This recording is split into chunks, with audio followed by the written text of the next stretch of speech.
Ahubat Moisar, and welcome to another live reading. Our scroll for today will be The Decision, and our Lahaj, that is Pa Takrur.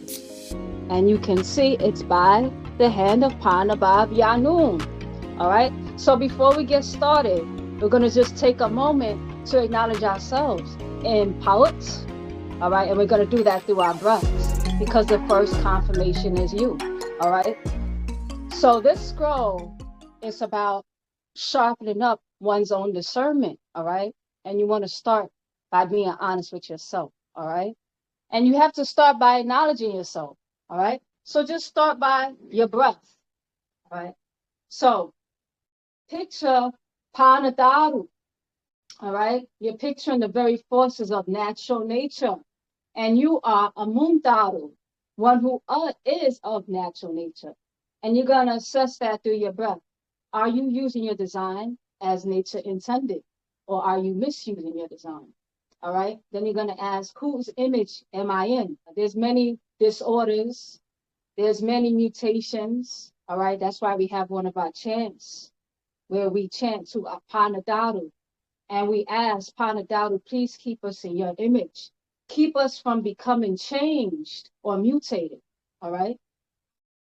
So you're going to remember your diaphragm, which is a large muscle, if you're designed, all right, properly, that it separates your organs from your rib cage, all right? So when you're breathing properly, that diaphragm gets to move freely, all right? So when you're breathing properly, it always starts lower, all right? What they call deep breathing. But you don't stop there because you're going to go right from deep breathing automatically acting like a vacuum, pulling air into your midlungs. All right, so your stomach goes out to take in to initiate the breath. All right, the stomach goes out, and as you keep inhaling, the stomach starts going in because the air moves from down outward and then eventually upward.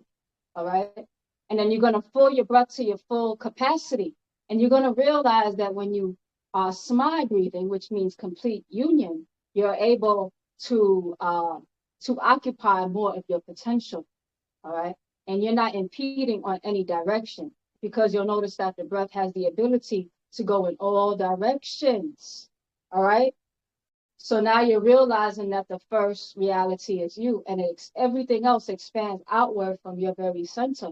All right. So when you're breathing properly, that helps to align everything from your physical body, your mental body, your emotional body.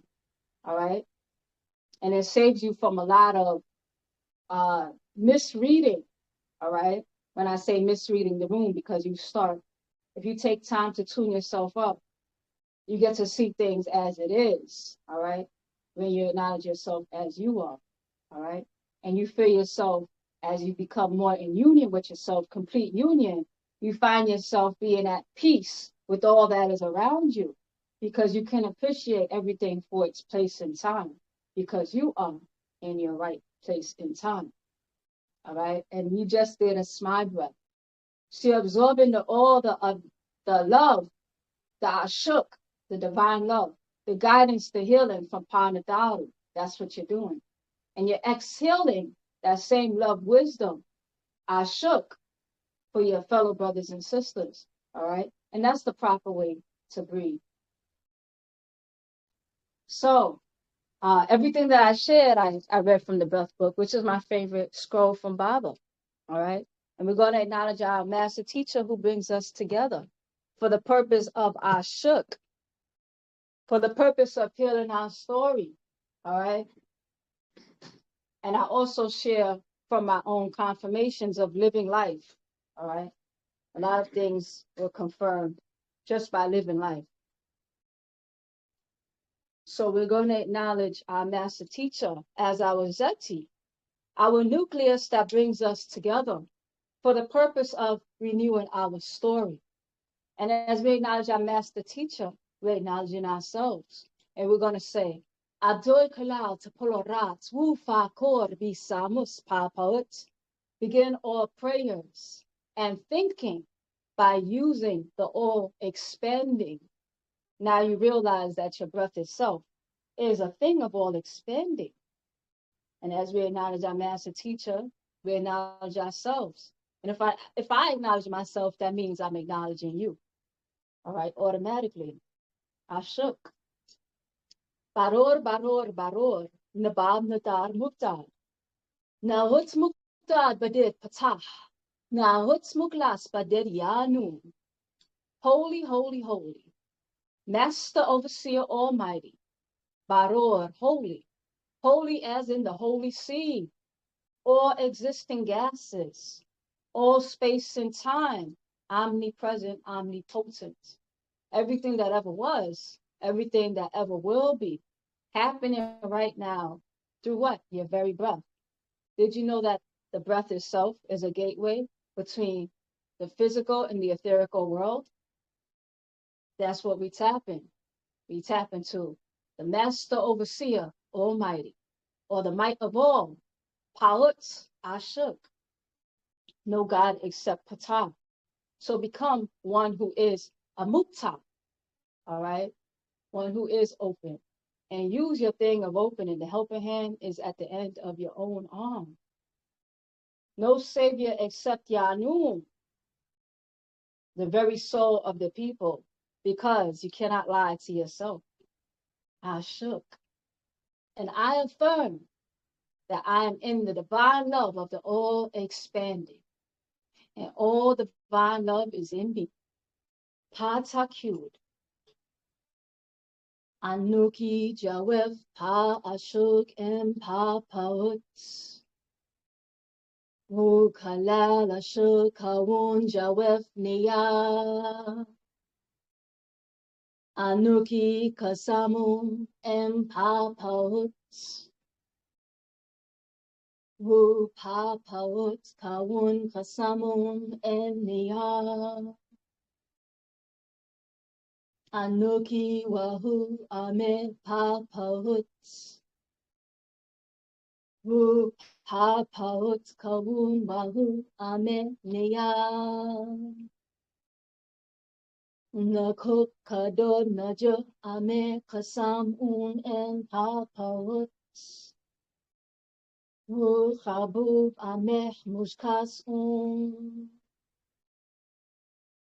Nakuk Kado Kawan Kalal Pafef Nakuk Ayo Jawef Pa Pauts. Ame Wase Ame Ayani Kawun Lake Bakoy Jawef Pa Pauts. Anuki Abed Bi Nafashni. Pa Pauts Kawun Anuki. Pa Pauts Kador Nakuk Kador. Pa Pauts Amol Nakuk Amol. The all is I am. Why? Because they are me and I am them. And this is for them, from us, the very forces of nature. Panadaru.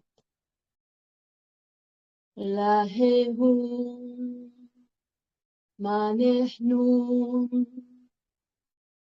Antum Ate Karehun Antum Ate Karekun Antum Ate Karenun Antum Ate Jewefniya Antum Ate Niyahu Anukihun Yaye Ashukreye Ashno Jayehnun Yaye Nataru Aufuknun Nahun Ate Mukradukun Yaye Nataru Aufuknun Aufuknun Aufuknun Yaye Natarunun Anun Atun, Atun, Amun.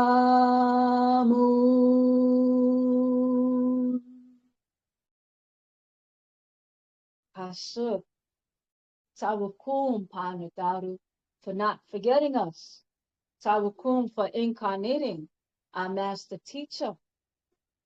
Baba Yanun, in flesh and blood like us, living and breathing like us, for the purpose of renewing our story for this day in time. It's a beautiful day for our people. And the same way we ask for acceptance, we are accepting of you. And we accept the information itself that was sent down as a guidance and a healing. And we accept that this scroll that we will be reading today is the truth and the way. Ashuk. Panin mispa kawun. Pasawabu pataruk. Ze kawuna na zulala he amtkum. Mane maspatu masaa. Ama hadea mumuda ma'un. Mane musafukum. Unataru. Arjulaye nafashukum. Alfukshane kaunkum. Pasawabu pataruk. Pahadeamu padama. Nahun samuantkum. Lahe panenda malu shafe. Nahun samuantkum. Lahe tem nasoinum. Nahun samuantkum. Lahe ashakuma. Anskuma te muslafunu. Nahun ate mukradukum. Nahun salub nasakuma. Nahun salub nasakuma.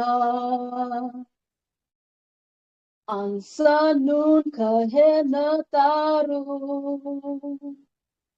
Ansanun muslafunu. Nahun ate muspatu. Anu atu atu amu.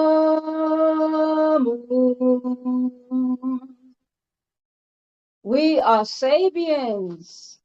Tawakum nadaru. Mumumdaru. Tawatak mundar. Babianu. In the personage of His Excellency, Dr. Malachi Kabina York, or Kwan Zeti, who brings us all together, Ashuk. And Tawakum to us, Moisad, as we are doing our very best to transform into the very best versions of ourselves in our one collective body. And Tawakum to our Muslafu ancestors for supporting us thus far, because we're still here.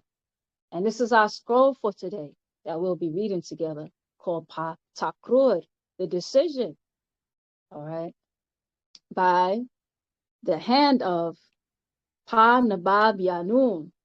All right, take a moment to look at the scroll.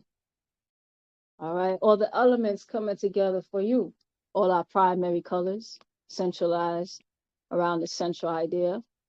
All right, rebirth, you see our symbol, all right, and our 9-pointed sun star, all right, representative of our 9 mind. So just take a moment and look through this, all right, and how we cycle around time and time again, all right.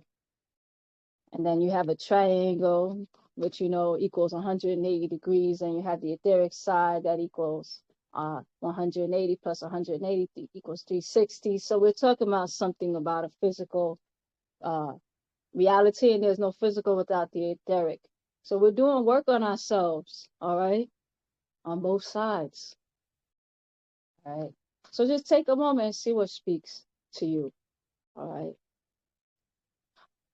A little bit about the author. Pa Nabab Yanun, the master teacher, known to us as His Excellency Malachi Z. Kobina York Okran. Kobina means born Tuesday, June 26, 1945 AD in Ghana, Africa. All right.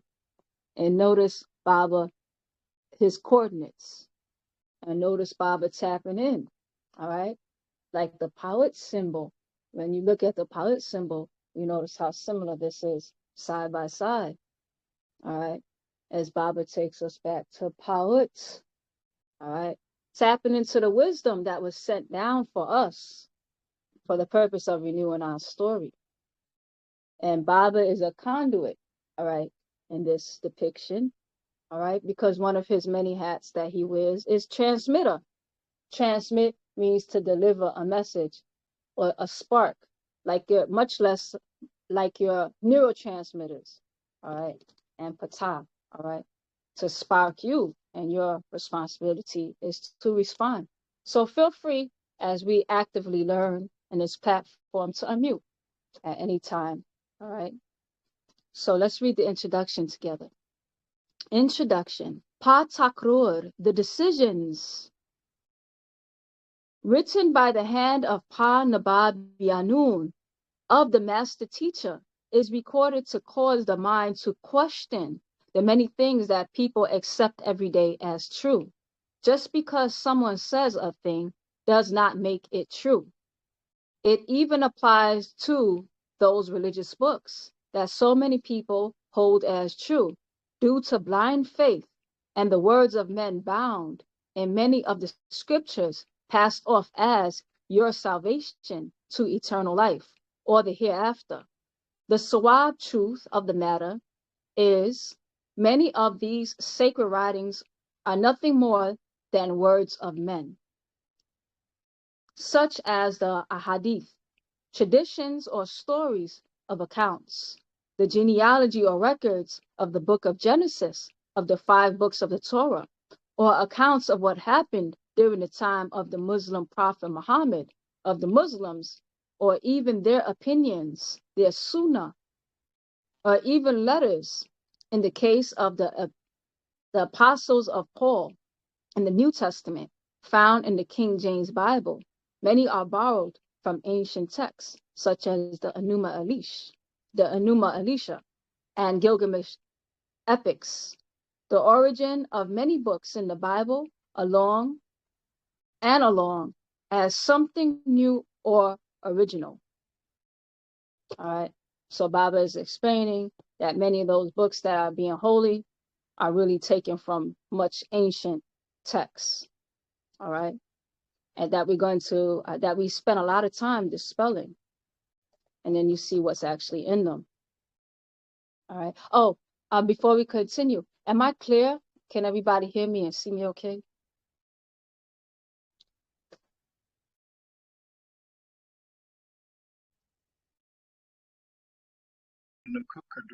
Yes, I can. Oh, Tower hat. Appreciate that. All right, let's continue. Within the 19 chapters of this book, you will read about points of the Bible or Quran that show who the deities of these holy books truly are. And at the end of each chapter, you will be left with the ability to decide about what is true and what is false, who is for you and who is not, who you are from and who you are not from, what was written for you and what is not, and who you are, not what you have became or renamed. Everyone seeks facts, truth, and confirmation. No one can really endure on blind faith or hopes. The stress and cares of life without facts about something, like not knowing the exact phone number of an important call or the address of a place you must be at a certain time, to not have facts, to feel pain, fear, danger, yet not know why or where to have it taken care of. that is blind faith, not a life to death that cannot ultimately be proven. Atheists cannot prove there is no God or gods, just as religious people cannot prove that their God or gods exist by faith and belief only. And so they create other titles, such as pantheist or pragmatist. Facts are unavoidable, even if we only choose to have facts in our own existence. What is to be decided is what evidence we think is pertinent. How are we going to interpret the evidence? And who finds it? And will they really accept the facts over their blind faith? Ask yourself, who is your mother? She comes to mind because you know who she is.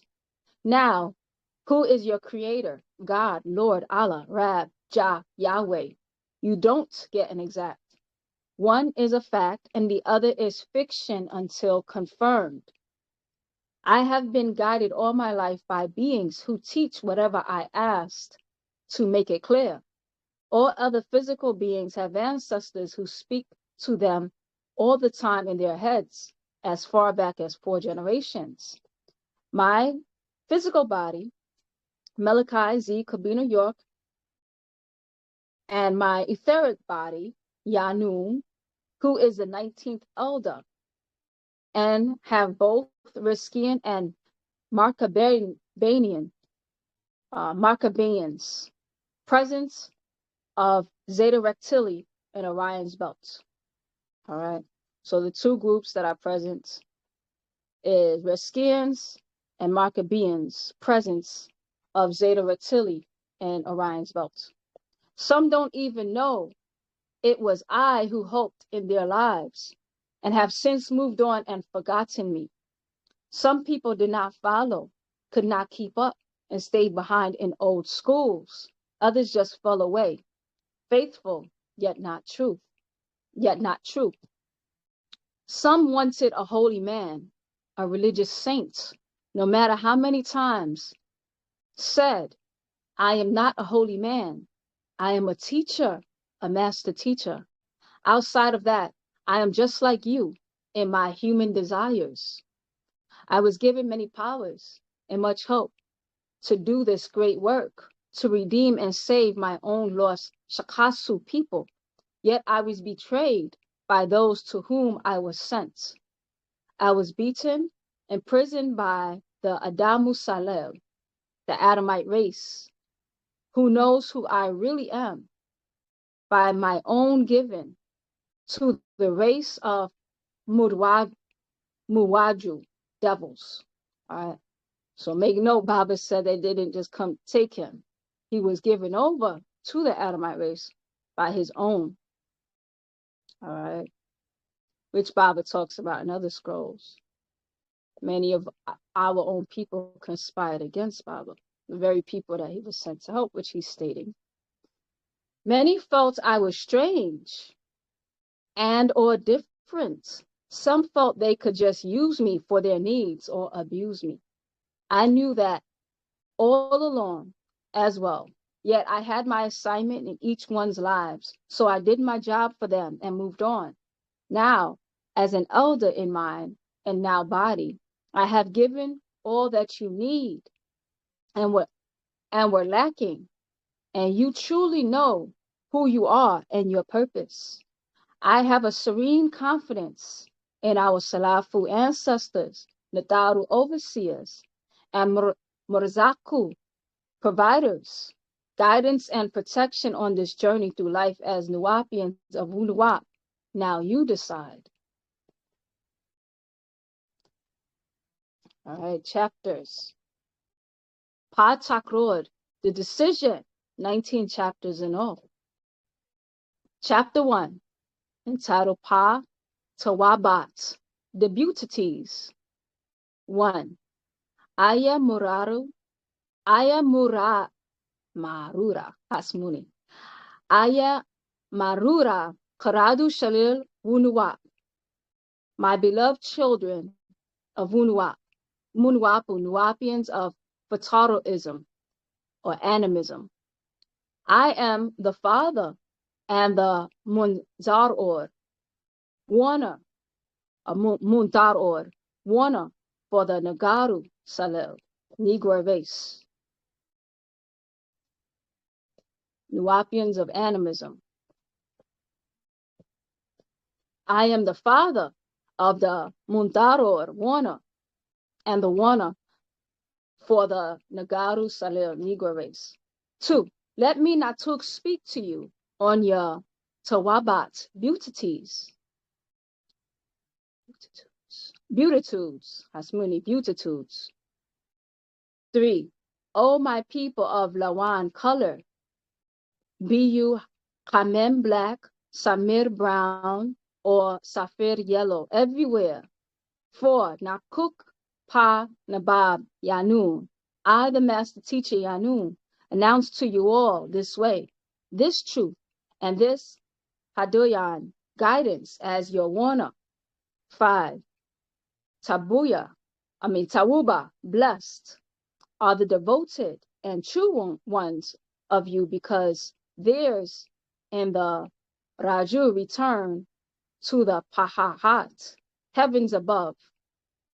6. Blessed are the true Mutlaburu, seekers of you who search and talub seek for the Hakakal Hakakat, actual facts, in place of Zaham, religious belief. 7. Blessed are you who Lakur, learn who you are and who you are not, and know the Lain, cursed seeds of all kinds of Zazaz, man, the Adamu, Adamites, and their wicked, evil offspring, and avoid them, the 6 etheric beings. 8. Blessed are you who are pure in Katat, body, Akal, mind, and Ba'as, soul of Wunuwa, because by that you will be those who inherit Kawak Taha, planet Earth. 9. Once the seed of Adam's time is up, and they are removed, as it was before their making 6,000 years ago. 10. Blessed are the Hakem, wise of you, by right knowledge and right wisdom, and the right understanding, which leads you to right overstanding of sound right reasoning. Pataraf, the way. Blessed, 11. Blessed are the ones of you who welcome me, Yanun, into your Hayahat, lives, and accept what I, Nazula, incarnated to Lamut, teach you. 12. For you will attain the true Taklas, salvation, and extended Hayat life in this Bashar, human flesh. 13. Blessed are the ones of you who master what I came to give you and teach it to others. You will be of ours, the favorite Karadu children. 14. You who are devoted and practice Wunuwap from sunrise to sunset, from among the Munuwapians, we Murzaku, Riskians, consider you as a source of the Tapalu, Taklas, world salvation. All right. So that's a work in progress, right? For many people to become this from sunrise to sunset. All right. Not just when the camera's on, not just when we come together, but in every aspect of your life. All right. You become the world salvation. Why?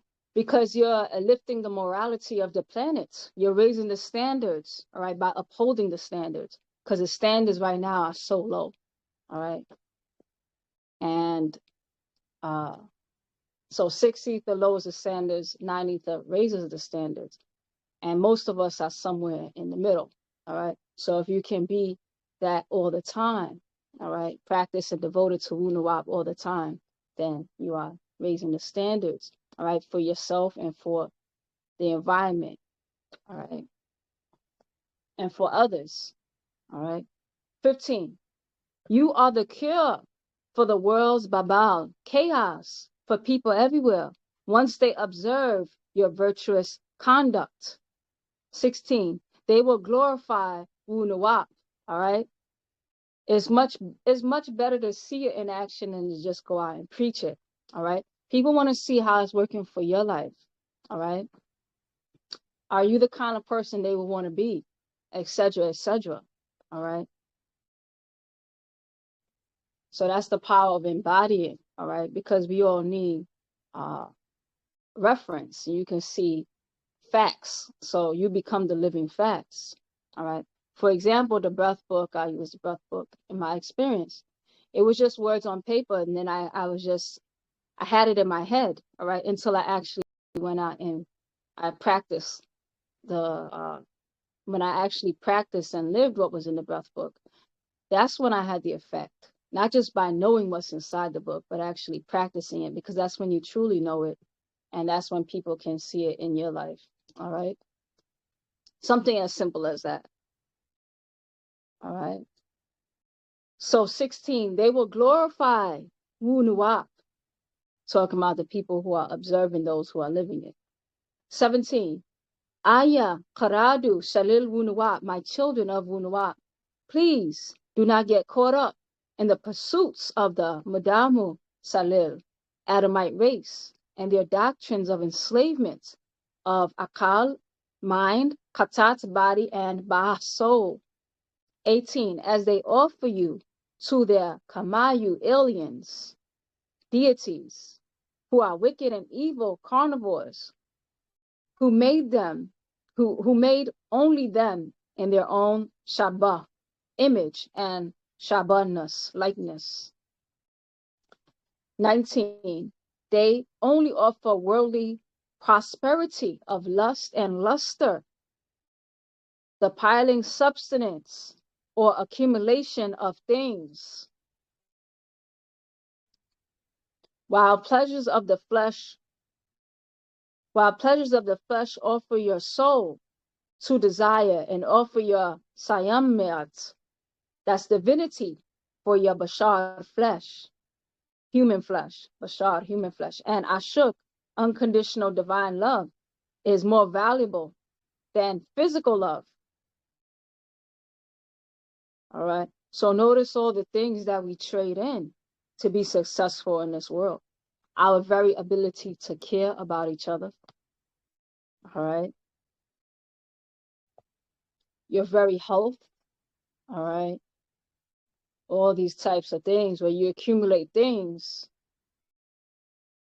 and you're losing yourself in the process. All right. 21. Ka'ahal, spiritual things are more valuable than katatal, physical things. Having a Baha soul is more valuable than none. 22. Aye marura, karadu, shalil wunuwa. Afkor, my beloved children of Wunuwa, think seriously, Hasso, right now. 23. Are you not more valuable, Tanen, than the moments of janasal, sexual pleasure, or the zakutat, moments of entertainment of this haya, physical world? All right. So think about that. And think about how many people have got caught up in momentary pleasures. All right. A lot of the realities that we're living is from those moments of pleasure. All right. A lot of the holes we created for ourselves, it's from those very moments. All right. Aren't you more valuable than just that moment of sexual pleasure? All right. Or that entertainment. 24, which is only Zakut's moment in Wakut's time at the light, as the light came on, compared to the eternal time that Wajud exists before the Nawar lights came on. All right. We know that darkness is way older than light. All right. So Bible's talking about the lust of luster, all right, or that sparkle. And that's where a lot of us get trapped. All right. 25. Are you not the Wahan first and will be the last? Because you, as Pa Nagaru, the Negroids, are the originators of physical life on this Kawak planet before all others. 26. Karadu Shalil Pa Shamash, children of the sun. Mukmenu Karadu, Melanite children, the crown of creation, and the entire Tutmud creation was created for you. 27. Therefore, my children of Wunuwap, pursue Pa Tarak, the way, Pa Sawab, the truth, Pa Hakakat, the facts, Pa Tatbutat, the confirmations, the true pathway to Taklas, salvation and healing. Then the lesser things in the physical world will be added to you in generous kalakat, proportions or portions, in generous portions. All right. I remember Bobby had wrote me before. And when Bobby had wrote me before, he was talking about how ultimately the point is to contribute to humanity. All right. And then he said, not for the purpose of, because some people, they write books just to make money. All right. That's not why you should write the book. All right. For example, or for praise or for attention. All right. The reality is when you do something for humanity, all that other stuff is actually just the after effect. All right. So because he said that when we're doing things for the physical things, we'll have to reincarnate to do it all over again. All right. So let me read that again. Therefore, my children of Wunuwap, pursue Pa Tarak, the way, Pa Sawab, the truth, Pa Hakakats, the facts, Pa Takbutat, the confirmations, the true pathway to Takla, salvation and healing. Then the lesser things in physical life will be added to you in generous kalakats, proportions. All right. So it's like when you're really taking care of the soul, the confirmations, the facts, because all that's for the soul. All right. Then everything else falls in place. All right. Your health falls in place. All right. Your beauty falls in place. Taking care of your health automatically takes care of your beauty, for example. All right. But for some people, they will sacrifice their health for beauty, when in actuality, if you focus on your health, it adds to your beauty. Something as simple as that. All right. 28. And on that assigned moment of Tawabat's blessings, you will be amongst the Tawuba blessed. 29. Blessed are you who return what was not meant for you, to receive Pa Mudamu Salah, the Adamite race, and their religious doctrinations of their legends and fictions, characters of blind trust, Akadat, beliefs, and Thakak, faith. Blessed are you who awake from their Hajjaj Shalil Targul, spell of ignorance. 31. Blessed are you who return to your own original way. 32. Blessed are you who return others to our original way. All right. Another thing that I noticed, some people, they hoard and keep the facts to themselves. I remember Baba had said something along the lines of, sometimes people send a picture of themselves and he's not just looking at you, he's looking at the people around you. All right. And are you hoping, or are you just keeping things to yourself? And sometimes, I'll give an example. Sometimes a person thinks that they're telling on somebody, like, look at how much better I am than everybody else. And it's like, okay, So why didn't you tell that person next to you? Did you try to help that person next to you? And a lot of times the answer is no. All right. So as you help yourself, help each other. All right. So blessed are you who return to your own original way. Blessed are you who return others to our original way. Blessed are you who raise your offsprings in our original way. 34. Blessed are you who teach your own, your Yasar family, our original way. All right. Blessed are you who allow yourself to be taught Wunuwap. Blessed are all Munuwapu, Nuwapians of Wunuwap, who have found their way back to being non-etheric beings, Gadatatu, goddesses, and Gadadu, gods of this planet. I'm sorry, Zamatel, what number are you on? I've been trying to find it and I can't. Okay, we're on page 5 and we're at the end. That was the verse 36. And we're at the end of the first chapter. All right. So that was chapter 1. I'm just going to read the 36 again. Blessed are all Munuwapu, Nuwapians of Wunuwap, who have found their way back to being non-etheric beings, Gadatatu, goddesses, and Gadadu, gods of this planet Earth. You decide. All right. So what are you deciding? If anybody just wants to say in 1 or 2 lines, what is Baba telling you to decide on? Essentially in this chapter.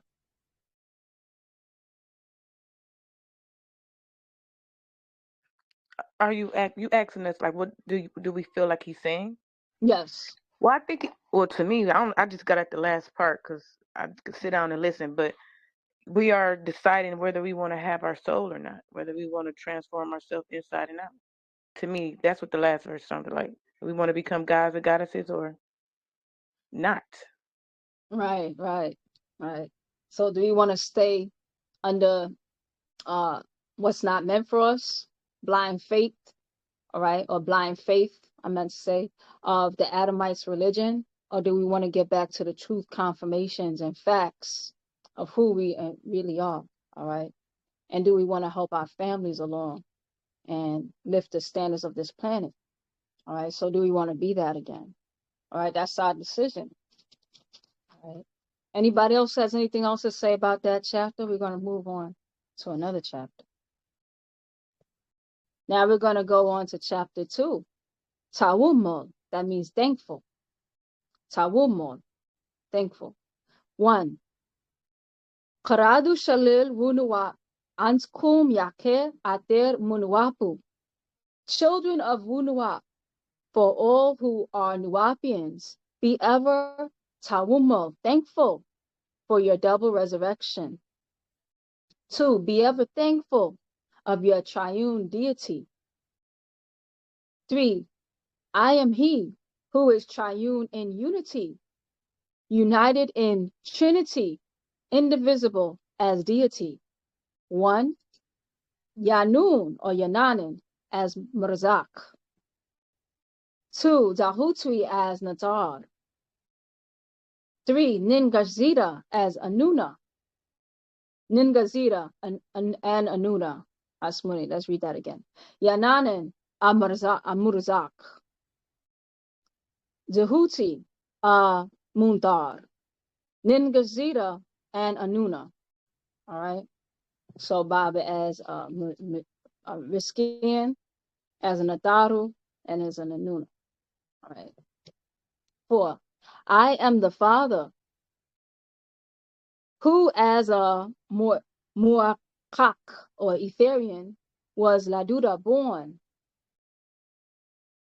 as a Mudad physical father of many.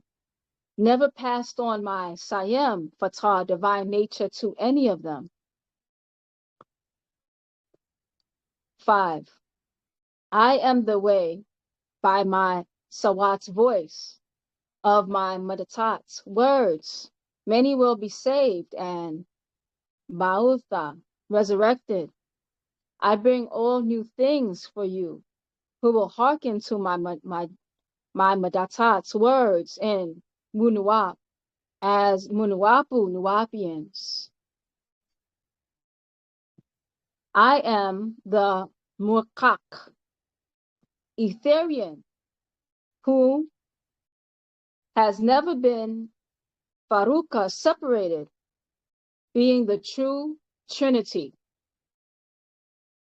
7. I am their Musnahur, maker, the Mutmador, creator of the Mudamu Salil Adamite race, who was not Ladura born or Tamura created by any physical entity.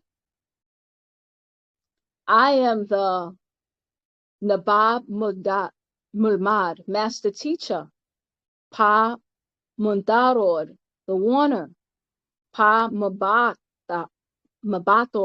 the resurrector, Pa Muzdak,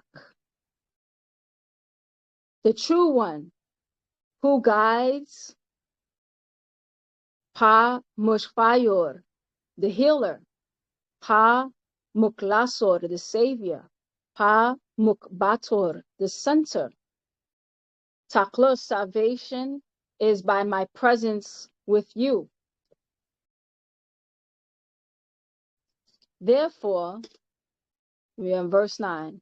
Therefore, Zakur, remember me with ceaseless tawulmunus, thankfulness, and tahu, gratitude, as I am thankful to those who Rasulah sent me to bring the hereafter, renewing of your true way of life, culture, and language. Wunwa, you decide. All right. So that was that chapter called Tawumul, thankful. All right. So what are we deciding in that chapter? Would anybody like to say in 1 or 2 sentences? Feel free to unmute.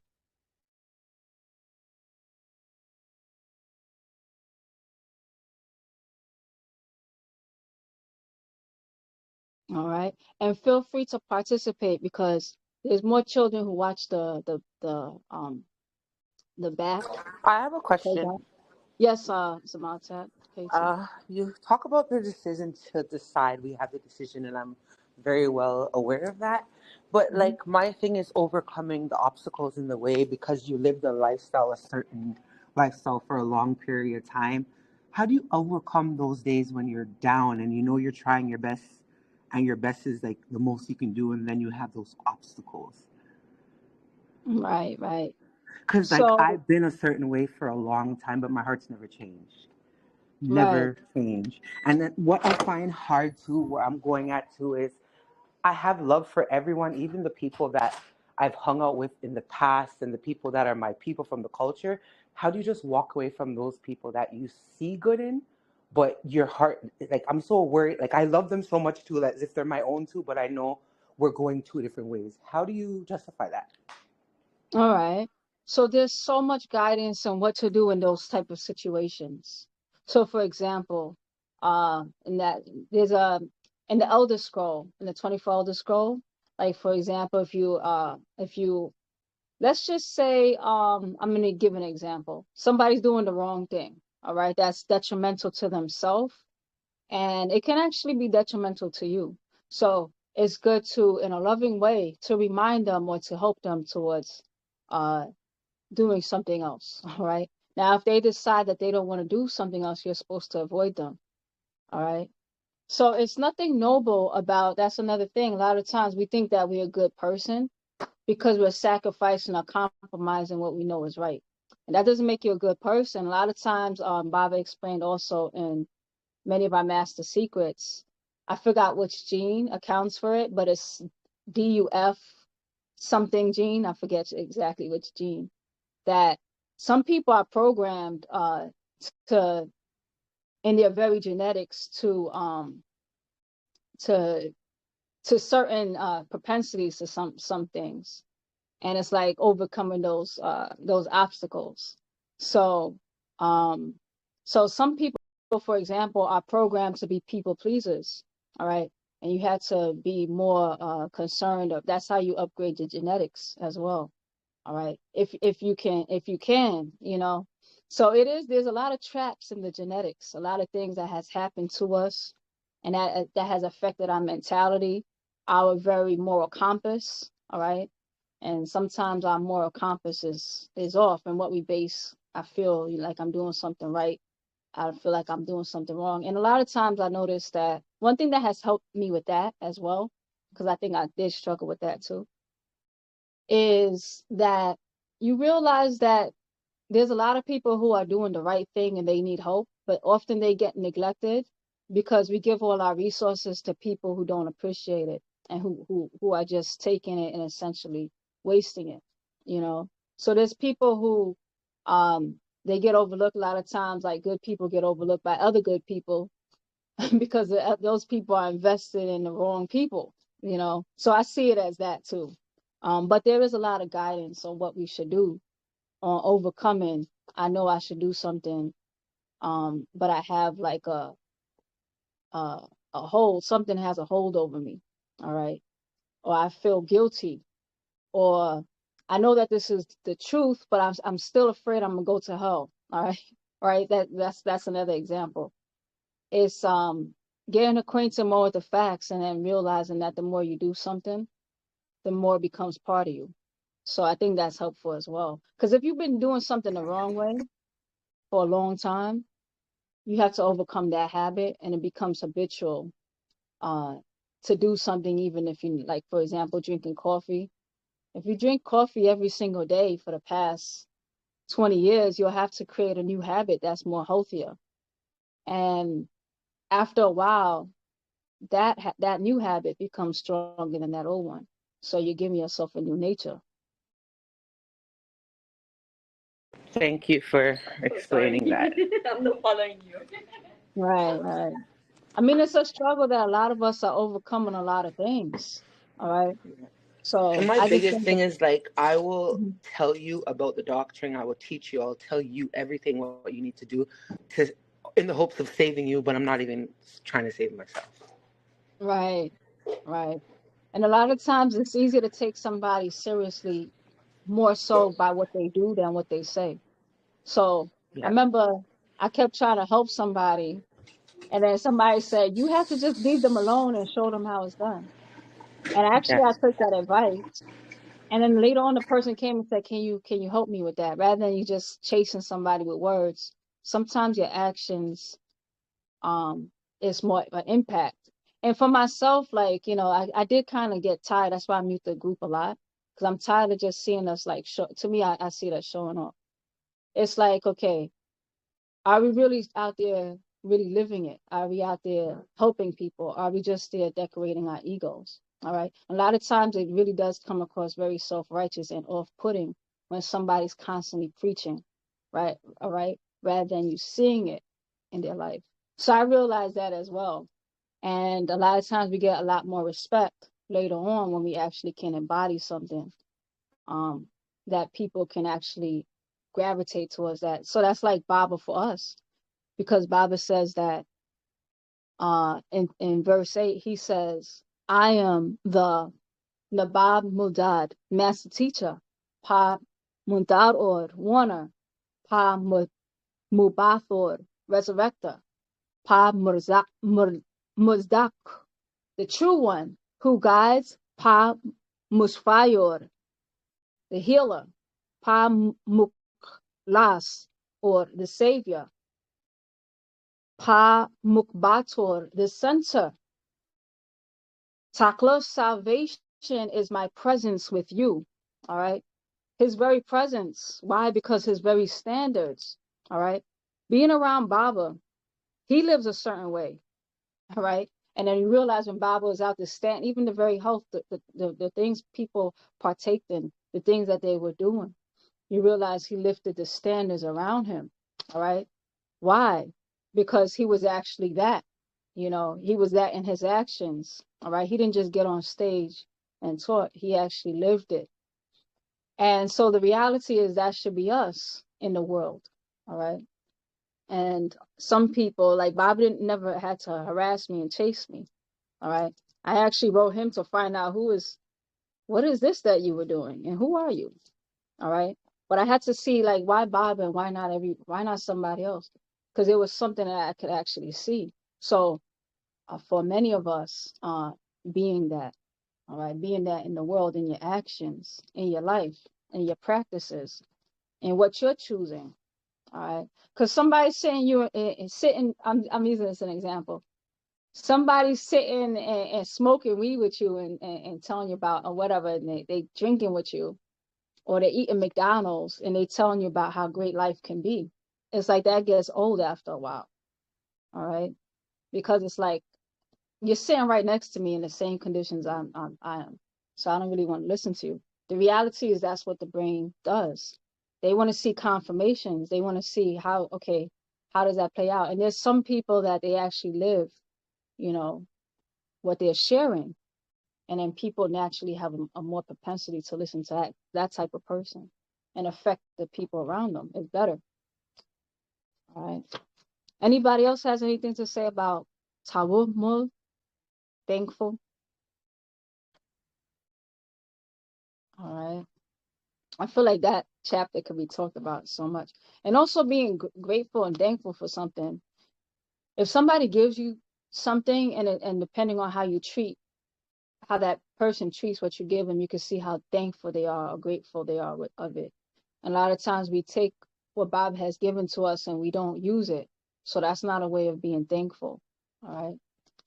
So by living something and applying it, that's one of the best ways you can show your gratitude. All right. To something. All right. Chapter 3 is called Sawab. Sawab means truth. 1. Ya aye marura. Oh, my beloved jewels of my ayantui eyes. Munwapu, who are of Wunuwap.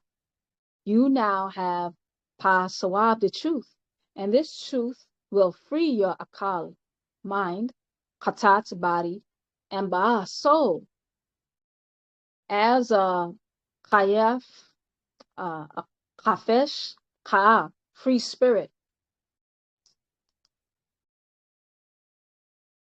You know, it's funny when some people, the way that they describe free spirit, they usually just describe a free spirit as somebody who's just floating around through life with no direction. They just land here or there. You know, they get into all kinds of things. All right. That's not a free spirit. That's a reckless spirit. All right. A free spirit is somebody who is actually not under uh, uh, the confines. All right. And you see that this is what the salvation is all about. All right. Freeing the people, the minds, the bodies, the spirit, the soul. All right. A lot of times we feel trapped by certain things. All right. So don't mistake being a free spirit from a reckless spirit. All right. So 1, Ya ayem marura, O my beloved jewels of my ayantui eyes, Munwapu, who are of Wunuwap. You now have Pasawab, the truth, and this truth will free your akal mind, katat body, ba'a soul, as a kafesh ka'a, free spirit. 2, Nakuk pa nabab yanun, I the master Yanun, has displayed before your eyes Wunuat as a beacon of Hakakal Hakakats, actual facts, vindicating truth and vanquishing the falsehood of Adamites, Zamos, Milmadat, religious doctrines of faith and belief. Despite their objections and oppositions from 1970 AD to 2000 AD, the expiration of their religious history as written in their Safahat books. The Bible is for Morabu Europeans, and the Quran is for Morabu Arabs. The Tanakh, that's the Old Testament, the Gospels, that's the New Testament, the Quran, that's the Last Testament. And their final hope, the Book of Mormons, and all the books extracted and recorded from them. 3, Pasawab Shalil Wunwap, the truth of Wunua exposes the deceptions or the deception of the Muzyad Mutatalu, extraterrestrials, the wicked ones they worship and serve as their gods or God by any of the Semitic dialects, even if their treachery was manifested through a misguided and compassionate line of Zazazu men of our own Salal race up to this Zamut's day. All right. So whether you're misleading somebody by accident, all right, it's still taking them back to that same, because some people, they really think they're doing the right thing and they're bringing you something with compassion. All right. But if I take this, all right, it's just my cup of tea, for example. But if there's poison in this tea, and if I knowingly poison you and I'm misleading you, okay, it helps to, that's what Wunuwap helps to dispel that. But if I'm compassionately doing it, I didn't know. I drank some of the poison myself, and I gave you the very poison I didn't know better. All right. It still relinquishes, all right, all the spell. All right, whether it's from a malicious place or a compassionate place. All right. The poison is still the poison. All right. Because a lot of us have been misguided. 4. Pasawab, the truth of Wunuwap, diffuses the fabrication of their perverse messengers, prophets, apostles, disciples, preachers, and ministers, in spite of them using brilliant articulation to confound the illiterates, believing who Qator chose blind faith over actual fact, who chooses not to question or investigate the truth. All right. One thing that attracted me to Baba was him always saying, "Don't believe me, check it out." All right. Something I enjoyed to do. And I bonded with Baba over questioning him, actually. All right. And I think he appreciated it. All right. Because he often wrote me back. All right. So that whole investigation of truth. All right. Because that's the great thing. If somebody's not lying, they appreciate the questions, because when they get the confirmations, all right, now that you solidified it, all right. Person who's not telling the truth often doesn't like to be questioned, all right.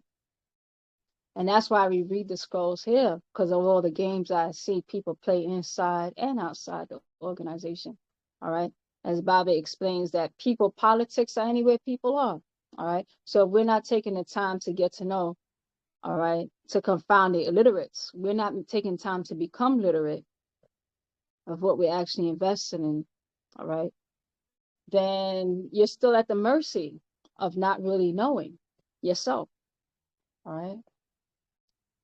So Paswab, the truth of Wunuwap, diffuses the fabrications of their perverse messengers, prophets, apostles, disciples, preachers, and ministers, in spite of them using brilliant articulation. Some people are really good speakers, all right. Some people are not really that gifted in speaking, but you know, they're telling the truth. And some people, they just a really good speaker. They know how to sensationalize something. All right.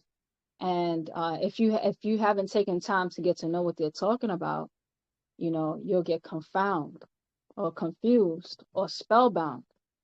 All right.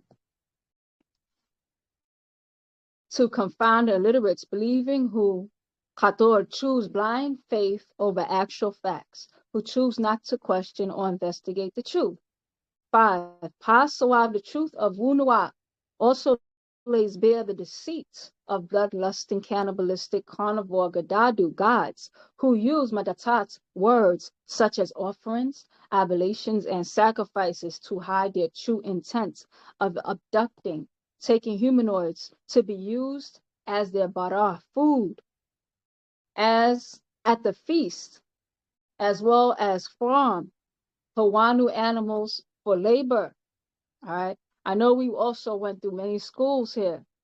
We went through all these schools. All right. And, you know, I know we're also, in a lot of ways, we're still going through a lot of these schools because we're explaining things away. like the sister KJ said, that when you've been doing something a certain way, it's hard for you to just let it go. Sometimes you have to explain it away or burn it off, burn it out. All right. So, for example, when I went to do OES, Order of Eastern Stars, all right, and so Order of Eastern Stars, there's a lot of great things in it as far as being a sisterhood, selfless community. A lot of things will be being retrained again. All right, how to care for each other.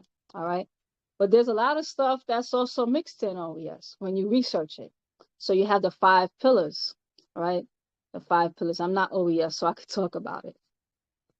All right, I'm not OES.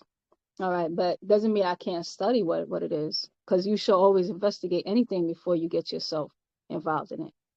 So you have the 5 pillars, which were the 5 women who display on how you should be.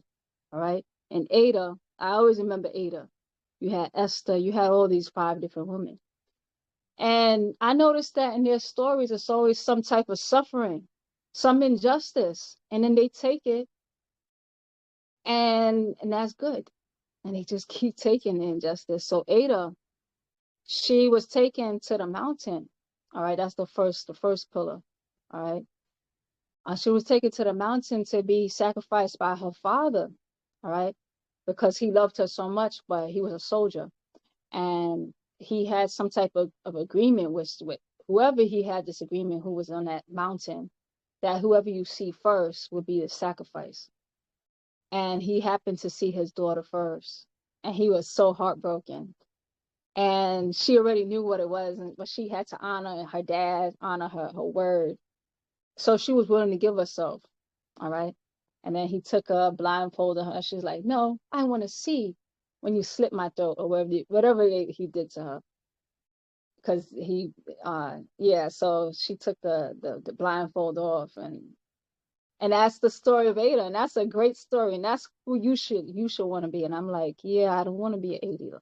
I don't want to be Ada though. All right, but that's one of the pillars. That's the story behind one of the pillars. All right, so it's all about it's hidden, so you know who's behind that. All right, some type of reduction. All right, offering, sacrifice. All right, 6. Pasawab, the truth of Wunuwap. Nathor warns of the Kadashat secrets of blood type deceptions by the Rh negative blood types of A negative, B negative, AB negative, or even O negative, of Kamayu aliens that was sent to Earth's Shakasu people who were Rh positive demand blood types of A, B, AB, and O positive. By genetic kiss, fluids, madazats, diseases were exchanged by those of Zupu, the red zone, of only Mubrahu, Baru, or carnivores. The Mutnanu, reptilians from Draco star system of the original people of Kawataharu, planet Earth's original name for Nupu, the green zone, of only Musab, Asab, or herbivores, in order to rule this planet. All right, there was a genetic kiss. All right, how do you see that today? Well, a lot of us eat meat now, for example. All right, but those of the positive blood types originally didn't. Those of the negative blood types originally did. Now you have a mishmash of all types of things happening. All right, and it was the trick of the negative blood types. All right, one of my best friends has a negative blood type. All right, Nagaru. All right, considered a hybrid. That's considered a hybrid. Or you have a Caucasian with a positive blood type. That would be also considered a hybrid. All right. So I'm sorry, we're on verse 8. Hasuab, the truth of Wunuwa, which reveals their kadabats, lies, regardless of them converting it under Zamos, religious names, or Zamos rananats, religious names. 9. Pasawab, the truth of Wunua, of our own way of Hayah, life and living, our own Lahaj language, our own dress, our own foods, our own Masak music, our own Rakas dance, our own Sakah land, our own Za'am religion, which is Fataraism or animism. As animist, the truth of truth, facts of facts, of who we really are and always were, Munwapu Nuwapians, you decide. All right. So that goes back to that that question Zamaltat KT. I mean KJ. All right. That we have our own way of doing things, our own dress, our own food, our own language, our own music. All right. We have a propensity to struggle. Why is that? Because of the whole blending of that genetic kiss. All right. So we've inherited a lot of the diseases of the mind, diseases of the flesh, diseases of the spirit. All right. And that's what we're healing through. All right. So you decide, all right, if you want to stay in the red zone or are you working your way back to the green zone? All right. So many of us, we're between two worlds, genetically and many other ways, spiritually. And, you know, for example, this platform that we're having is in English. All right. So that lets you know that even in that way, we're still working through certain things because we have our own language. The language is there. That's something that I need to work through. All right. For example. All right. So there's so many things that we're working through. All right. So, anybody would like to say anything about chapter 3? It's called Sawab. All right. And then also, it might seem like really simple questions, but sometimes I like to do that because when children may be watching, I like for us to make sure that we comprehend it, but also that sometimes when you say something in a simple way, you may be helping somebody else because there are a few children that I know that watch this. All right. So we're going to go on to chapter 4. All right. Chapter 4. Pa mugdal oru. That means the ones who are disruptors. 1. Aye qaradu shalil hakakal hakakat. My children of the actual facts of haya, physical life, and mawat, death. You who return to your true and only tarak way of life, unwa, I send ashuk, divine love, to you all. 2. That which will be gadula, disputed by those who are under the hajai, spell of Za'amus, Tagal, religious ignorance, led by the offsprings of Mudamu Adamites, to Katul accept without questioning, or accept without question, the Za'amus, Dakak, religious faith of 1. Mosesism, 2. Jesusism, 3. Mohammedism. 3. The laws and orders given to that last Salal race of Shakasu people from Adam to Kaan or Cain, to Abel, to Seth, to Anosh, to Noah, to Abraham, the Zam religion given to them by the Kamayu aliens they serve as their Gadad God. 4. Who only Lamuda taught them a small portion of the original stone tablets of Samaria, now called the Old Testament, the New Testament, the Quran, the Book of Mormon.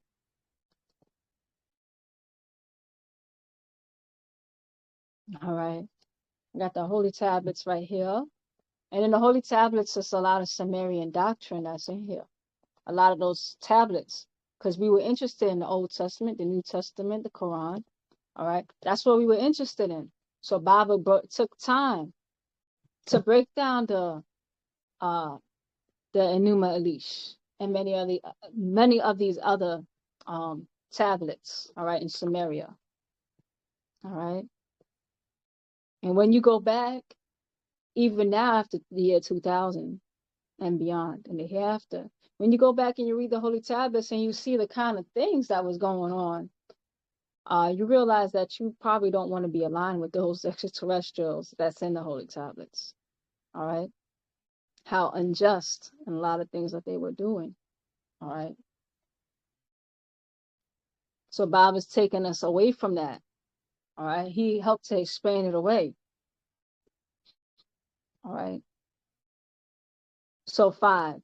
And a lot of us are still trapped there, though. That's as far as some people genetics allow them to go. Bob explained. 5. And though we have led some from among them to find and uncover those stone tablets, 6, the Dead Sea Scrolls, as well as the Gnostic Gospels, that which was lost to them, they still dispute their own doctrine. 7, the Karadu children of Abraham, the Jews dispute them, the Kasasu Christians dispute them, and Muslims dispute them. 8, they hold their past sajalats, records of their creation, and made Adam and Eve their real attribute, or Rananat's names, when that was only 6,000 years ago. Where Adam in Africa is now moved to the enclosed garden of pleasures, Eden, Arabia's Mecca, also known as Becca. 9, in Africa's Nile, Eve, who originated in South Africa, moved also to the enclosed garden of pleasures and delights. 10, who moved them? Why were they moved? Yet, and still, the Karadu children of Noah today dispute these findings that is now confirmed and translated from the original cuneiform. All right. So they find actual records in cuneiform that talk about these movements. 11, they prefer to live by man-made laws than to live by the laws of their creations or creators. That's Mooney. It's a little typo. So they rather live by man-made laws than to live by the laws of their creators and makers from above. 12, they prefer mistranslations for Kadabat's lies and Shashat deceptions rather than their own findings. All right. What do you call that? You call that conditioning cognitive dissonance. All right. They don't want to live outside their fantasies or what they've been accepting. All right. Despite many things being uncovered for them now.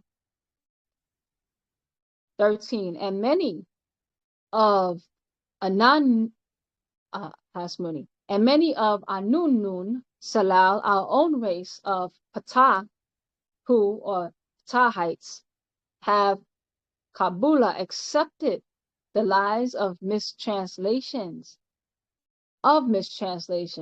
living in the image and likeness of the Mudamu Salal, Adamite race, and are willing to dispute when presented actual facts of their own Sadek Tarak, true way of life, Wunuwa. All right, so there's people, all right, the Adamites dispute and some of our own people, even when presented with the facts.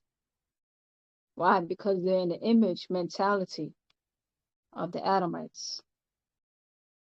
14, Wunuwap is the genuine way in every detail. It is true Hadoyan, guidance to a loftier conduct. Therefore, carry out its precepts in your Hayahat lives, and Munwapu Nuwapians as has money. So carry out its precepts in your Haya, hearts, lives, as Munwapu Nuwapians, and do not be of the ones who are Mugdal Oru, disputers. All right. So notice it says there is guidance, true guidance to a loftier conduct, all right, to a higher conduct. All right. The standards are so low on this planet. It's been because the best of them, Bible says, is when our worst meets their best. All right. So our worst state. We're coming out of the worst condition that we've ever been in. All right. So notice that the standards are very low. A lot of times people think that, well, I'm a balanced person. That's why I do a dibble of this and a dibble of that. And it's not, no, it's not that you're balanced. It's that you're compromised. All right. And doing something to a higher standard, it seems like a lot to people that's coming from such a low standard of living and life. All right. We don't have much expectation for ourselves, our conduct, for the way life turns out, and our very standards. All right. So that's what the whole point is, to raise the standards back up. All right. Our life expectancy, our health, our mentality, everything about us.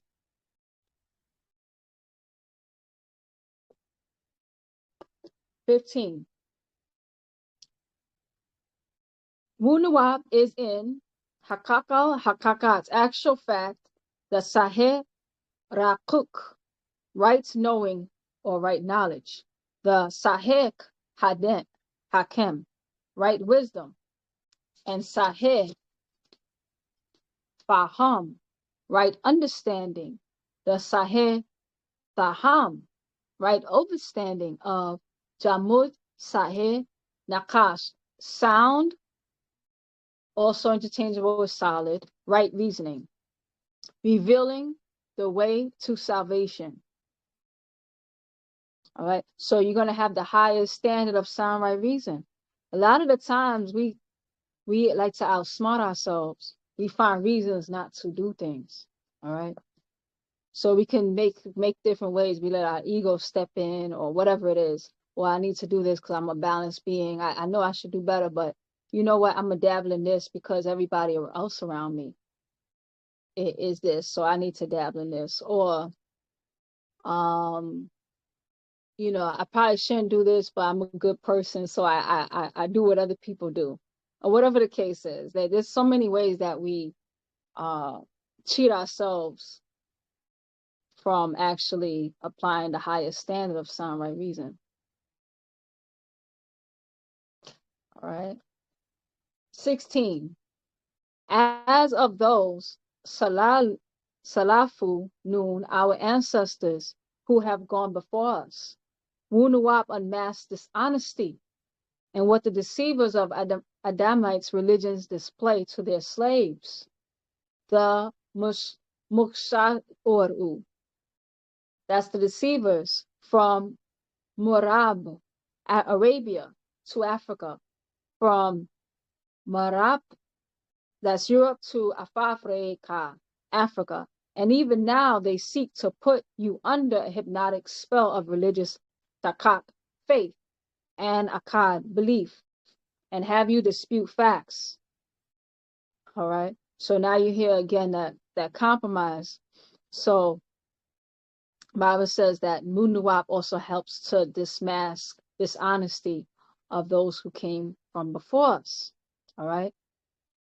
Where you have a compromise going on. So a little bit of Europe and taking it to Africa.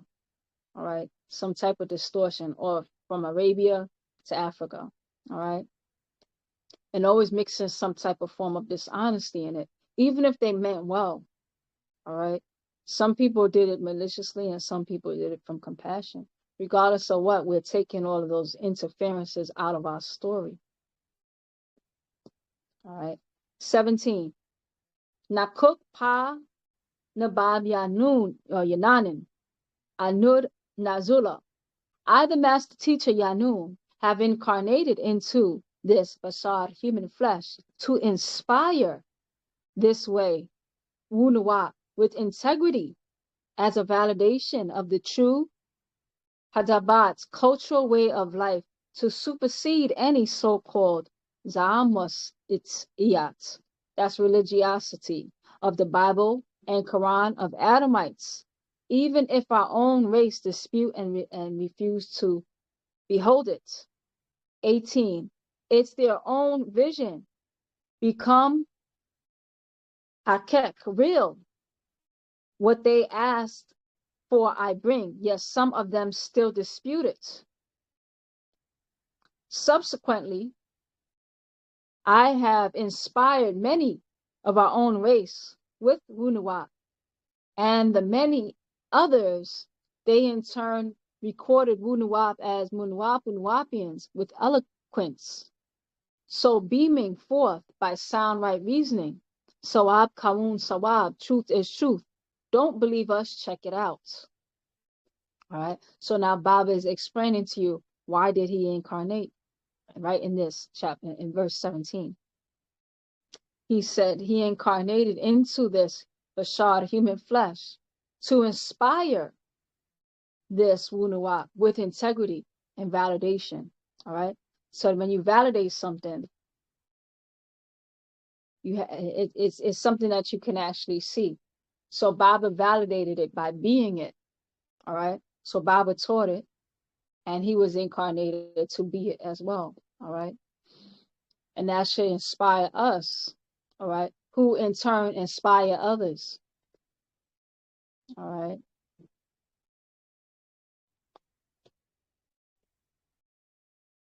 And then truth is truth. So don't believe us. Check it out.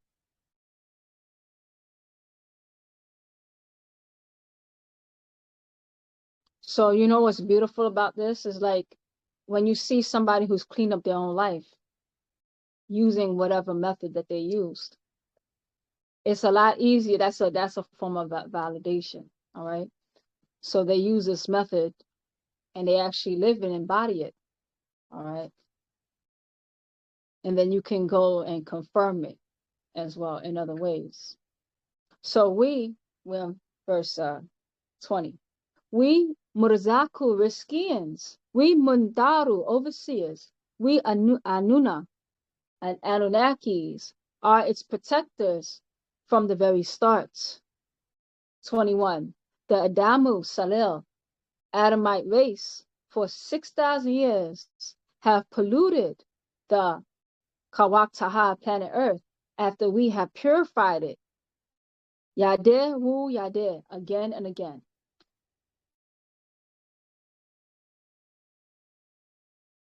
All right, so we're at the time to clean our story up. All right. So this Adamite race have polluted it. So this is one of our many reconstructions. We're in that reconstruction era again. And this is how it played out for this cycle with the Adamites.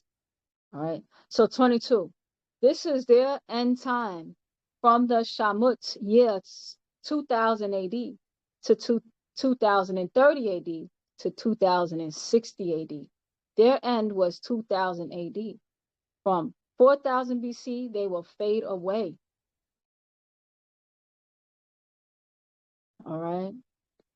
So Bible says that from 2000 to 2030, you're going to see nature running its course to get rid of the Adamites. All right. So what is 2060? You're going to see it's fading away. And for us, all right, a lot of us have inherited that Adamite nature, those Adamite genetics. Bob is also known as the Redeemer. All right. Some of us are somewhere in the middle. So can we be redeemed in time? Are we going to be part of that pull up, or are we going to fade away as well? All right. That's something to also consider. All right. As in the bridge to salvation explains that the Adamites, as far as the blonde hair, blue eyed, they've already been considered guilty. Now, for the rest of us, we're all mixed together until that time of judgment. All right. And you realize it's happening all the time. So for them, they're being erased off the planet. For us, will our genetics be redeemed in time? All right, depends on how far gone we are or how devoted we are. All right, because there's certain genetics that have to make it. Certain genetics have to go out with the cleanup. All right, and there's a lot that we have to be clean. That's why Bible says you have to clean yourself up inside out, outside in. And the mucosenia is known as the purified ones. All right, so those who have taken the time to clean out whatever they've been through, we've all been through something. Well, I have. All right, many of us have been through something. All right, so the purified ones, that means you're cleaning something up. Can you be cleaned up in time? All right, so this is their end times from the Shamut, year 2000 to 2030 to 2060 AD. Their end was 2000. From 4000 BC, they will fade away. So I'm hearing that there's many ends. And there's 3 and 1 ends. He said their end was 2000. So whose end is going to be 2030? I remember Bob saying that's our last pickup. Some books it says 2030. Some books says 2032. Some books say 2033. And some books I saw 2040 was the absolute last date that I see. And then the last of 2060. So it's getting more intense. That's just what I'm seeing. All right. So their end was from 2000 AD, from 4000 BC, they will fade away. 23. They are arrogant disputers and proud for no reason at all. Whenever they uncover or discover the sawab truth about themselves, they reject it or hide it. Even when the correct way is found, they refuse to respect the findings. 25. Yet whenever the counterfeit translations are presented or is offered, they immediately join onto it. The Sadek Nakashat, true reasonings behind their actions are that they are liars by their unnatural nature. All right. So what the Bible tells us, don't be a disputer of the facts. All right. Once you know the fact, it's not for you to, well, you know what? Because you see that you're doing it in a subtle way to yourself. All right. When you know something is true and you find every reason not to live it. That's what the Caucasians do. They will outright go and destroy statues and destroy the findings to keep things as it is. All right. And that's why because they've given many opportunities to redeem themselves. All right. Because when you find something that you don't like, it's for you to make the adjustments. All right. So they had every opportunity, but because of their weak nature, they just couldn't do it. All right. So it was like, okay, you know what? There's no redeeming them. It's time for them to go.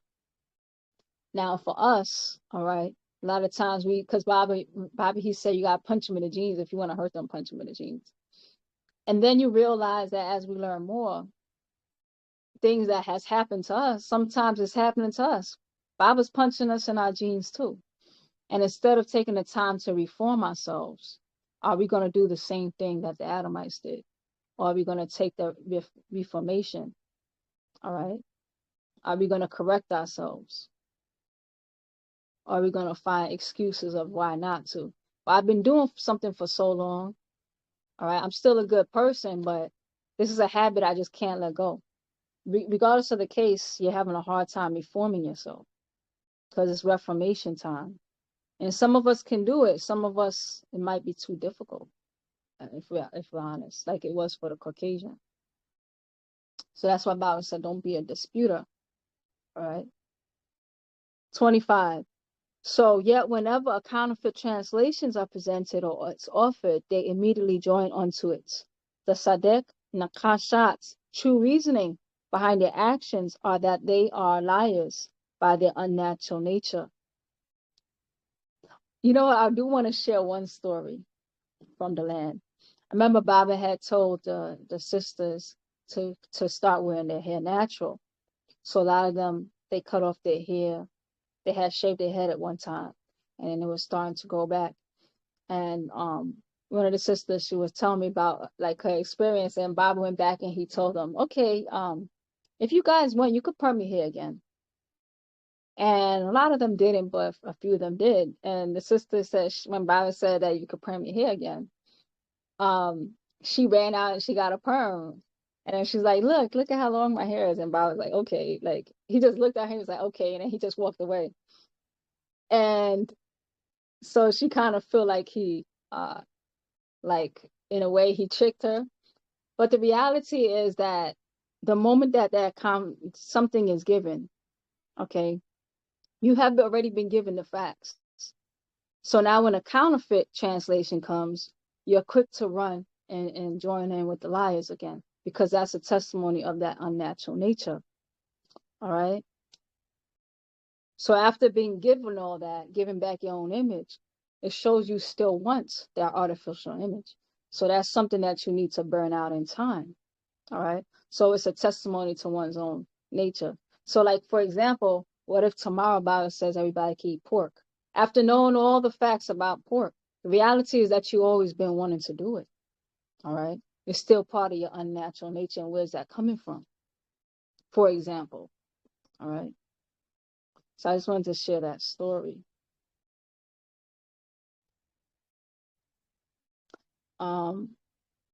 26. Accusing all others when they are deceptive. In addition, they have determined to ignore the haqaqat, actual facts, for faith and fictions. All right.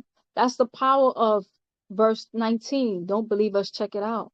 Because once you own that fact, there's one thing if somebody, like somebody that you really respect says something, that keeps you in check only but for so long, in honesty.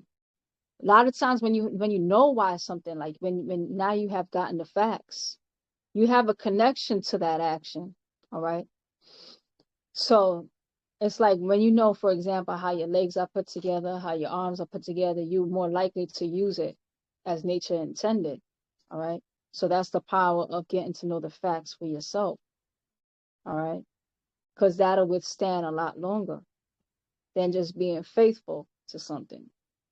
All right. Our power is in facts, not faith. 27. Whenever Wunuwap is stated around them, you hear them say it's a cult. They're this and they are that. 28. That is the devil inside of them fighting against the truth of Wunuwap. 29. By their gods, the Kamahu Pleiadians, who still work under the Shumga or Shamgal. Murganu, that's the snake men, and the Murbabur, that's the lizard men, reptilians, the dragon men, and the fishmen. The dragon man is known as Mutnanu, all right? And then you have the fishmen as the Murgagu. They worship Mursiyaru, that's the goatmen, or Sayer or Satir, who seek the Bashar human flesh and demand blood offerings of them as offerings, oblations, and sacrifices in their religious rites.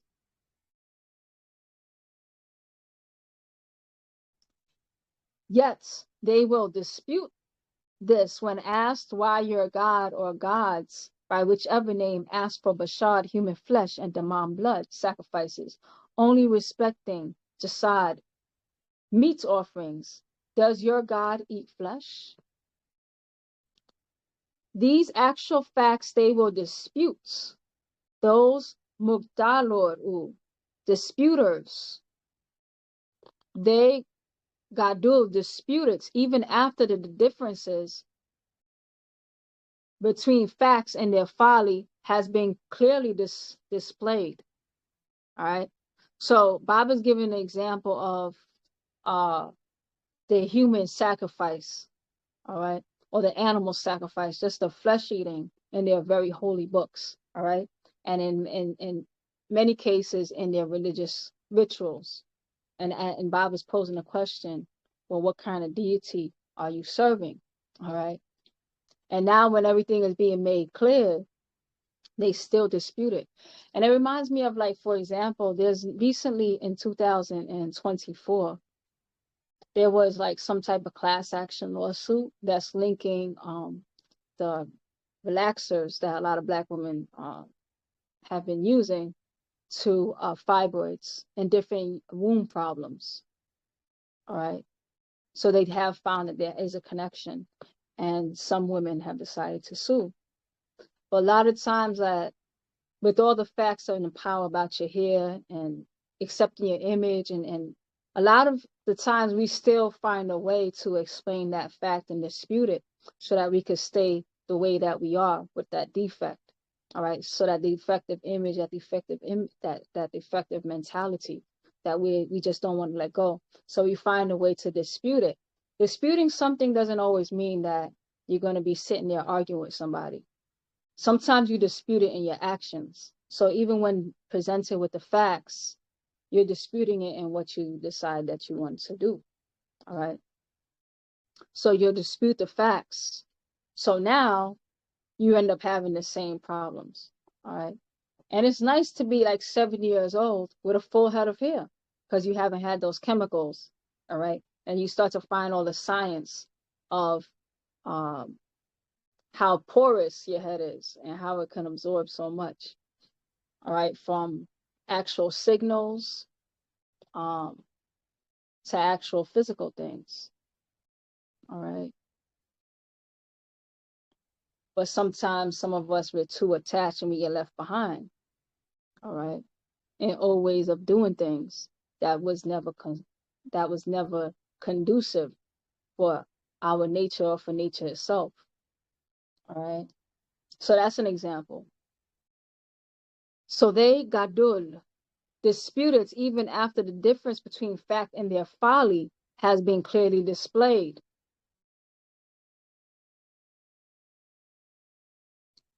"34.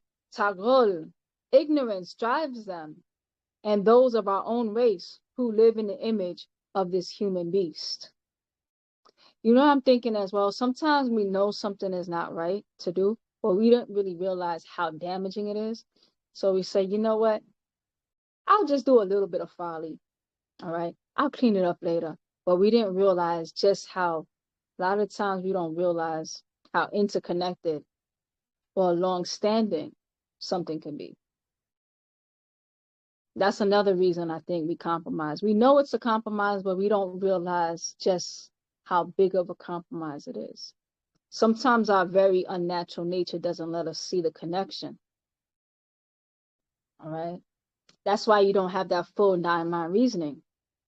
Nine-mind reasoning allows you to see yourself in parts. So what I'm doing right now, I can see it playing out in so many ways. So that's the nine-mind reasoning. You can see the connectedness. All right. And a lot of times people are cut off, so they don't really see, you know, how they're actually cutting themselves off. 34. Tagul, ignorance drives them, and those of our own race who live in the image of this human beast. 35. So they qatul, kill and slaughter in the name of their gadad god. 36. Even their qaradu children are offered to their bashar human flesh.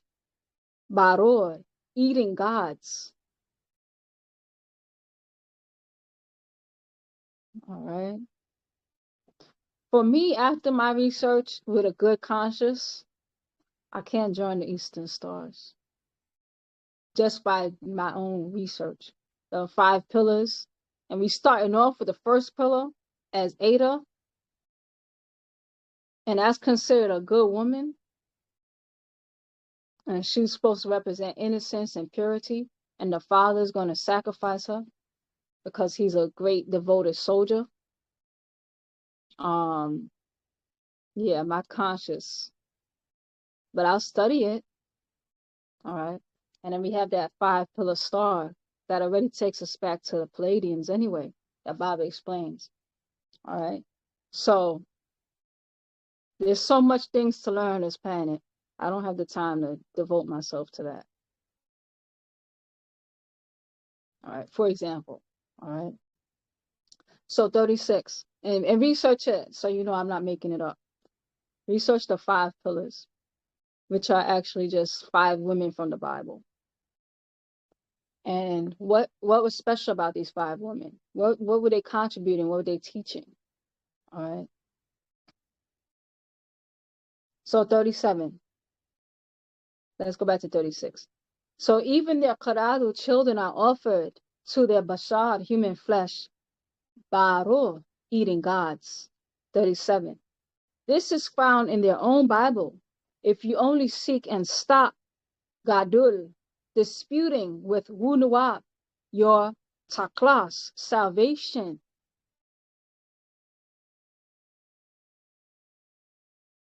38. This is an invitation to return to your own unsealable truth as Munwapu, Nuwapians, and those of our own race who seek to substitute what I, as Panabab Yanun or Yananin, the master teacher, bring to you is like one who seeks to quench their thirst, trying to hold Maya water in their Madatui hands.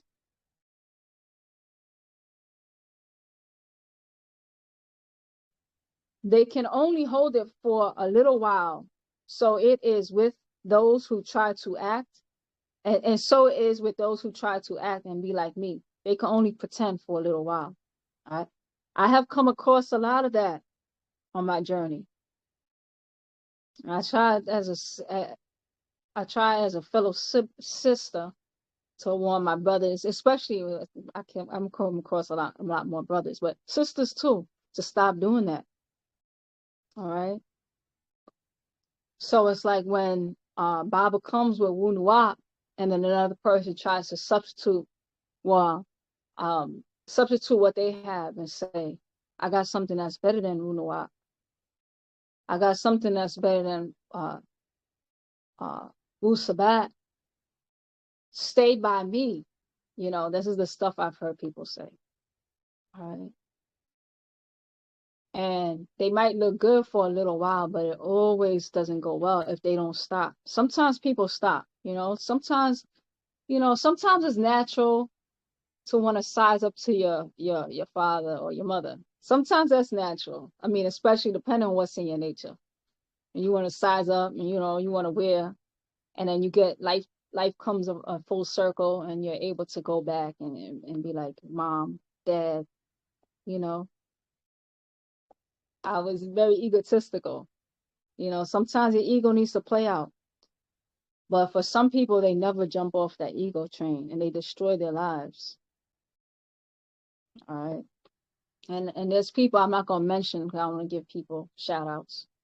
But there's people I personally knew that they was playing these games that Baba warned about. And so, like one person, he's in jail now. All right. It just never pans out. All right. So let's read that again. 39. So they can only hold it for a little while. So it is with those who try to act and be like me. They can only pretend for a while. Even if they try to present another form of Wunuwa, penned by their own akalat minds, they can only return to what I taught and Ladud teach from the original which I give. True Wunuwa is mightier and incomparable to all other teachings of the teachers before me. All right. So the reality is that if you notice that any of our students, all right, they can only re-paraphrase something that Baba has said. For example, when Baba has brought, you didn't see the ones before Baba talking about it until Baba. All right. because it was a time for that information to come forth. So that's why you know that there's no, what is it called? Successor after Baba, because in order to be Baba's successor, you have to teach something new that he's not. And it has to be actual and factual. All right. A lot of times when somebody's trying to teach something new outside of what Baba's teaching, you'll find that it's some type of it ends up not measuring up. All right. With a little scrutiny and after time, it never stands up. All right. So he says that they end up having to come back to him if they're smart. All right. So true Wunuwap is mightier and incomparable to other teachings of the teachers before me.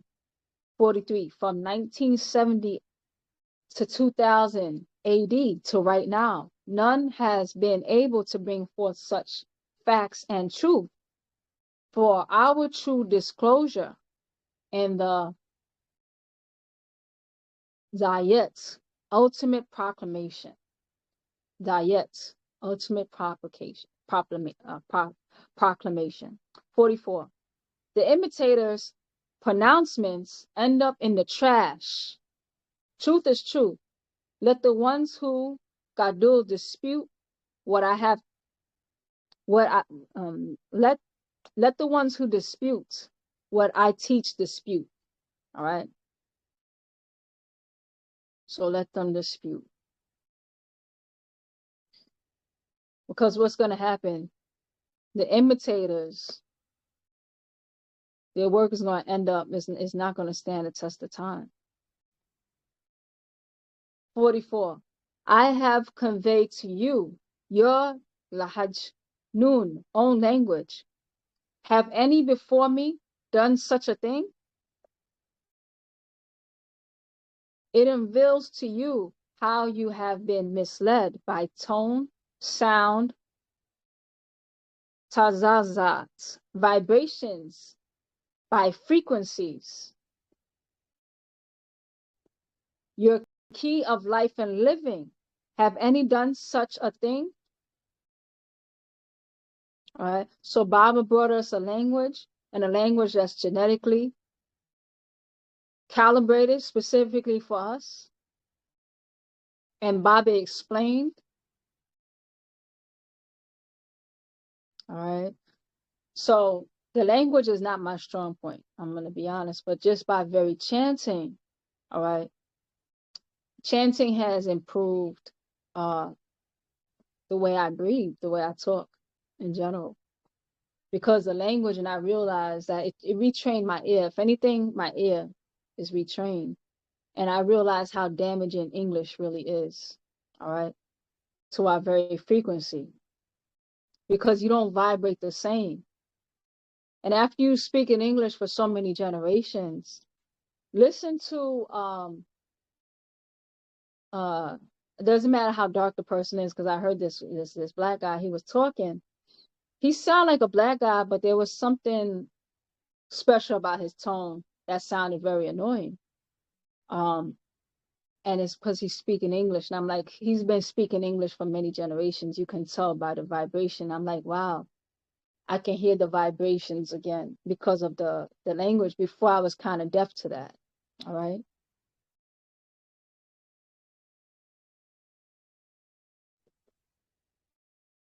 So could any before me have done such a thing?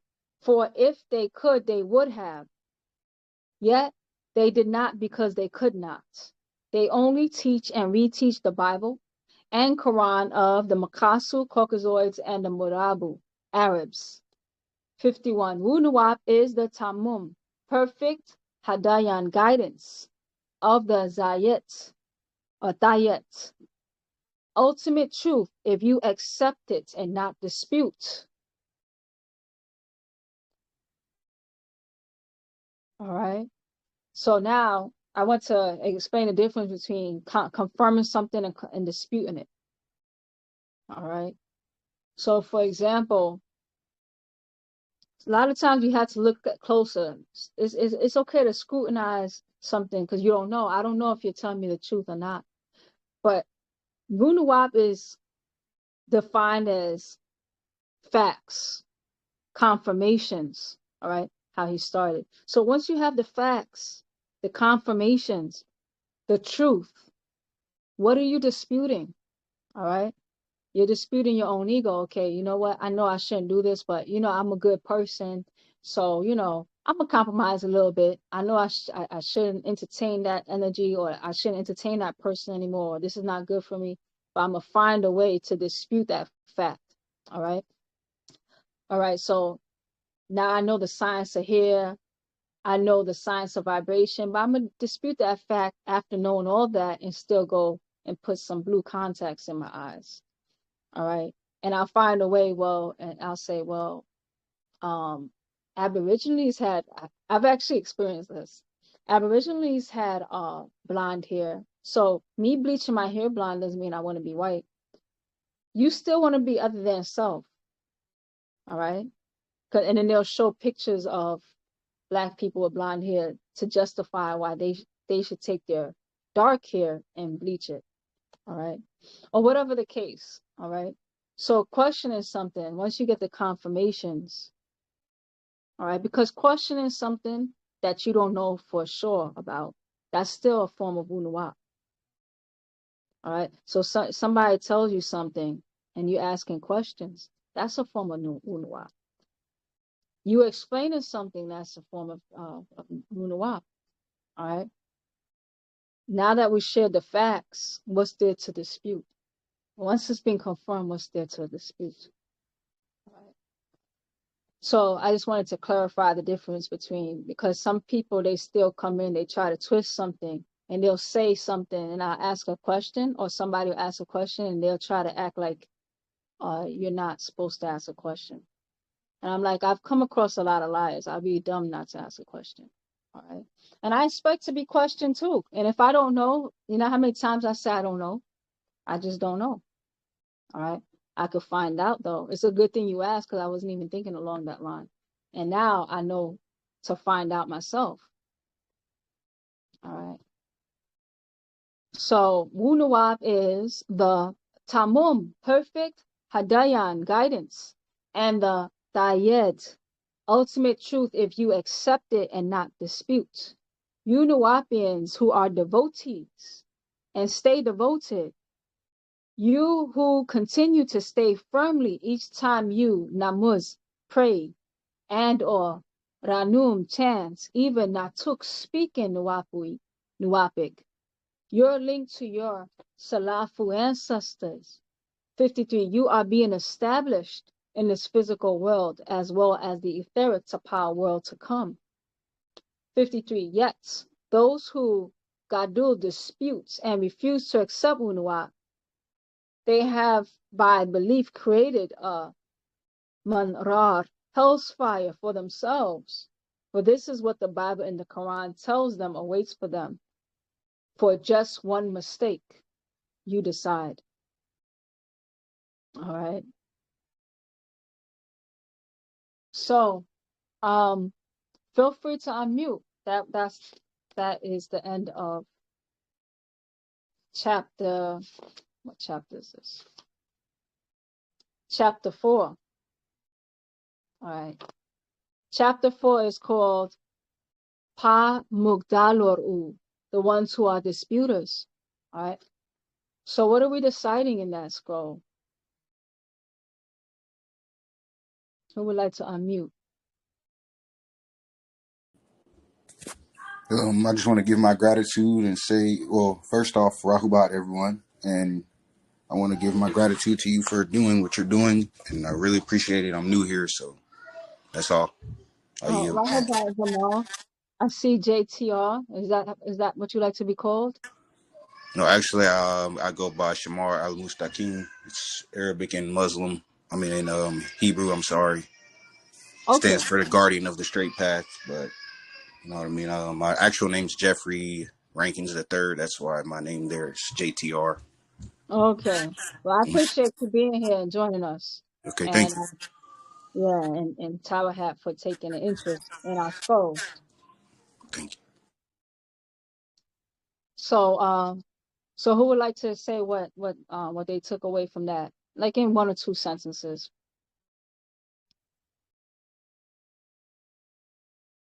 Basically, are you trying to say like there's no in between the middle? You have to make that decision to make that change for yourself. Right.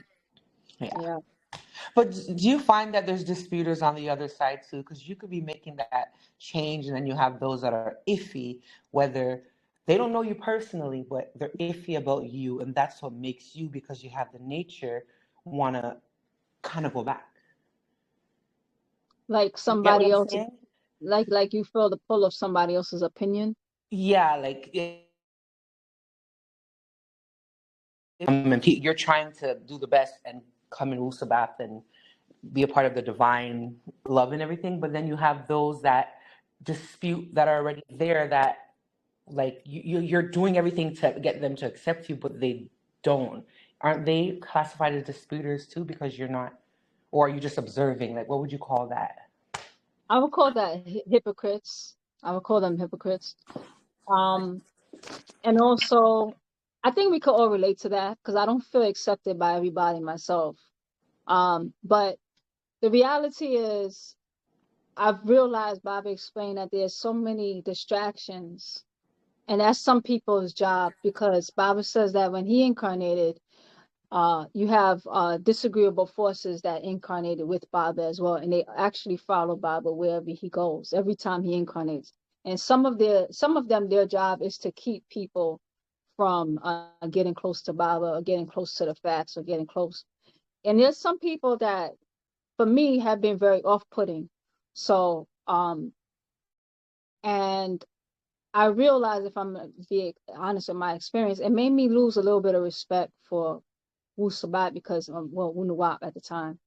Because when I came in, I just thought some people were just so nasty, and they were the representatives of the culture. But what saved me was that I actually read the scrolls. So I was like, they're not really embodying what's in the scrolls. And that's what this group was started. This group was started to protect people from experiencing that. So um, so that's why it's so imperative that each person makes their own connection to the facts, make their own etherical link to Baba Yanun. And just because I read the scroll to you doesn't mean that, you owe me your loyalty, that you have to do things. And because, I'm a student here, and I'm uh, right along beside you, and I'm also working on things in myself as well. And a lot of us, still get walk-ins. A lot of us, we have positive influences in our genetics, and some of us may have that draconian DNA. All right, and if a lot of people lack that self-awareness, where they're busy critiquing everybody else instead of working on themselves. So yeah, I think that's a valid point that you made, and that's a real distraction that, a lot of us have to realize, that that is a distraction, and realizing, well, why did you come here, and getting more real with yourself. So I think that's helpful, you know. Yeah, it is. Thank you for your response. Hopefully, Mhm. we can overcome this as a people one day, where we don't have distractions. I find that even at work, like when we blacks should be on the top, you have the Indians taking over. And instead of the blacks helping the blacks, they help the Indians, and we still ain't getting on the top. Right, right. Like no matter where you go, that situation, I find it every single where. And it is disgusting.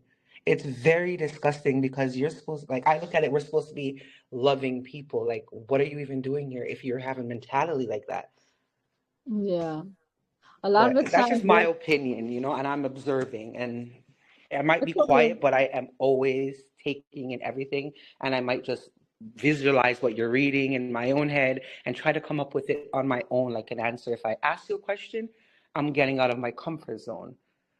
But first, I Mm, have to observe. yeah. Well, I appreciate you taking the time to observe, because I've seen you, and it's nice to finally hear your voice. So I've seen you quite a bit, and Thank you. I appreciate you coming out your comfort zone, and being so vulnerable with the questions that you ask is very real, because these are real obstacles that we are all going through. And it's kind of encoded in our DNA, to get over this dismissal of self and kind, because even Baba said that if he had been any other race teaching the exact same thing, it would have been easier to teach us. He said something along those lines. So it's like we're still healing past accepting ourselves. So sometimes, you know, somebody's doing something, instead of appreciating what they're doing, we have the tendency to be like, who does he think she is, or who does she think she is? And you know, that's a genetic healing that's needed, all right, for our people, and it's happening. All right. Anybody else about chapter 4? All right, let's move on to chapter 5. Chapter 5, Pa Muklasor, the Savior. 1. Aya Marura Karadu, my beloved children, I was only sent to Ayeni Salal, my own race, as to each race has been sent Muklas or Un, a savior of their own bloodline, their own race. Natuk, speaking to them in their own Lahaj language. This is so relevant to what we were just talking about, Zamaltek, KJ. All right, so to Baba, to each was sent their own. So Baba's for us. 2. So also Afafre Ka, Africa, has accepted many other saviors and had need of one of their own Salal race with their own Takla salvation. All right. Subconsciously, a lot of people, they do feel like, okay, some Indian person says something, or some Asian person says something, or some Caucasian person says something. All right, so maybe Baba's onto something. A lot of us subconsciously still have that. All right, it's been programmed, all right, to accept other than self and kind, to value other than self and kind. All right. And reality is that to each race has their own rules of vibration. All right. So even if they wanted to help you, they can't really help you. All right, because they're not encoded to help you.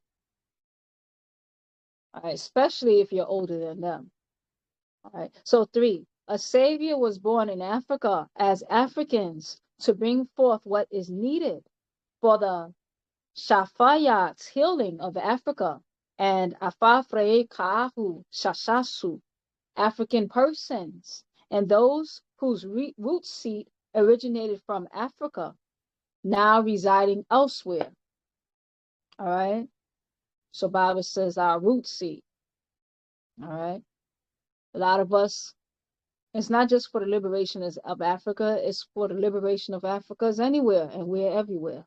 All right. 4. And once America was part of Afafre Ka, Africa, and was Arabia, India, Australia, lands now under the rule of those who are not pure Africans. 5 yet of the seed of Africa, and as such I am their Muklasor, savior, if they Kabul accept Wunuwap as Munwapunuwapians, be they 9 etheric beings, Africans, 8 etheric beings, Aborigines, or 7 etheric beings, Indians. All have their root DNA from the Sands people of South Africa, the Bushmen, traced back millions of years before land separated and the land masses moved apart, and before many migrated out of Africa. All right. So you know that if you ever took geology in school, geology or earth science, you know that at one time the land masses were all together and different things caused the continents to drift away. All right. And they even have a study to show that Africa is the only continent that's rooted. So it proves that Africa is the actual center of the world, and all the other all the other continents actually broke off and drifted away. All right. And then even how there's a lot to talk about that, but you can see that you can actually put it as a piece, a puzzle together. All right. So our people existed even before the continental drift. All right. Small tat, sorry to cut you. Would that tie into also like your blood type? It has to do with like where you are. Yes and no, because where people are today isn't necessarily where they originate. So, for Mm-hmm. example, they find that O blood type, O Uh-huh. positive blood type, you Uh-huh. find that indigenous to Africa. So, a lot of Oh, okay. Africans indigenous were O positive. However, there's another big group of people who are O positive, Native Americans. They showed Oh. that have a lot of Native American have O positive. However, a lot of things has happened, you know. So now you have some African people with A negative blood types, dark skin, you know. Oh. And then if you go to East Africa, if you go to India, places like that, that's kind of proof that that's not a real identity because like India, I was studying India. I was studying blood types in India, for example. And it's almost like they have every blood type represented almost equally. So they have B blood type, which is like 30%, something around there. O blood type, which is like 37%, something like that. A blood type, 30%. So they're almost all equally. So when you look at an Indian, for example, you don't know what you're going to get as far as blood types. So it tells me that that's a hybrid identity. It's not a real So how identity. can you have like in your household every like some have different blood type? That's because there's a lot of mixing that happens. So your family's a hybrid family. Oh. A lot has happened in the blood. So for example, your parents might have mixed blood already. But in some parts of the world, like if you go to West Africa, Mm-hmm. more than likely they're all going to have O positive blood types. The average person still there, even though a lot still has happened, Yeah. it's still there's still a lot less mixed. But here now, you don't know what you're going to get. So it lets you know that that's not your original state. That's something that has happened to you.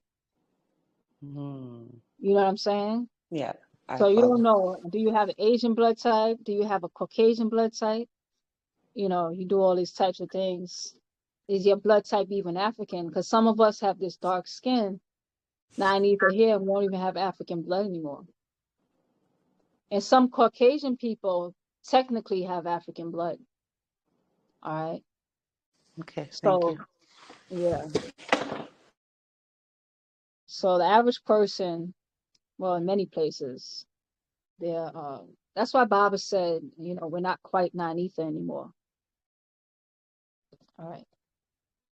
So the seed, yet the seed of Africa, as such, I am their Muklasor, savior, if they Katulib accept Wunuwap as Nuwapians, be they 93rd beings, that's African, 8 ether beings, Aborigines, or 7 ether beings, Indians. All right. So the reality is that they all can be helped. Baba can help them all right, because their root seat is still African. All right. All have their root DNA from the Sands people of South Africa. The Bushmen trace back millions of years before land separated and land masses moved apart and before many migrations out of Africa. So to every race is sent a muklas or a savior when they need it the most. And Africans to power world over need their savior now.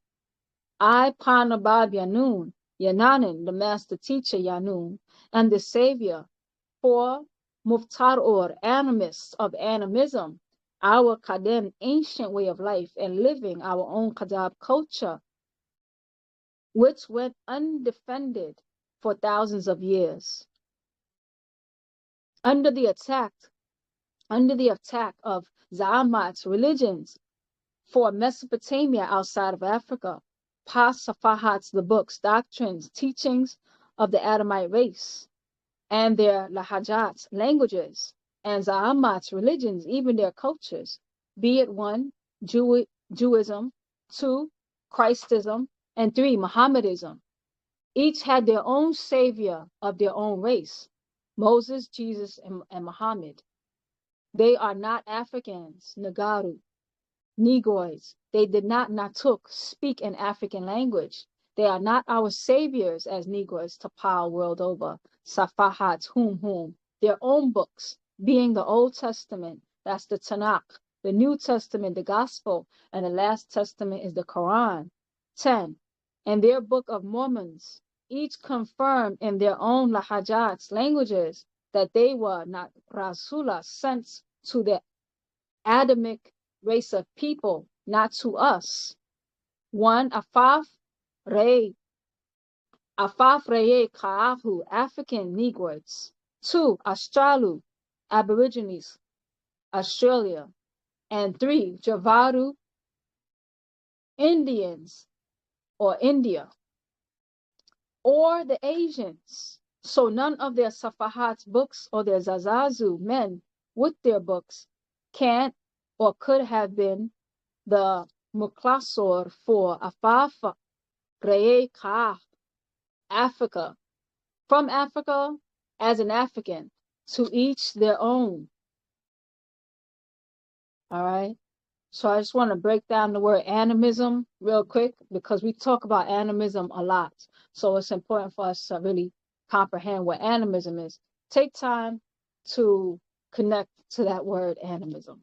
All right. So to add animism, its root word is animate. All right. So we just break down animate. You have animal. Animal would be a vehicle that carries energy from one point to another. All right. So that's what's moving. All right. Animate. Something that's their animate object. All right. Something that's tangible. All right. So our original way of life was animism. All right. And animism deals with the energy that permeates behind what we see. So for example, this is a form of animism. Like, let's say my cup. I have my cup. When I start asking questions like, oh, okay, well, where did this cup come from? All right, you're going to the story behind this cup. All right, what is it made up of? All right, who made it? All right, or you start asking about my background. So tell me about your mother and father. All right, or you start breaking down, okay, what are you made of? All right, what are the chemicals that make up this solid appearance? And then you start to realize that you're not just this one appearance. All right, there's a whole production that led to this appearance or this situation. There's a whole production that led to what appears before you. All right, so to a being like that is very hard to fool.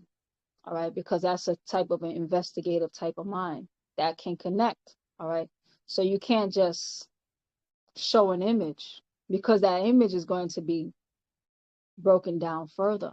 All right, so that's the definition of animism. Animism goes into the unseen forces that animate the seen world. All right, so asking a question is a form of animism. All right, well, what country did this cup come from?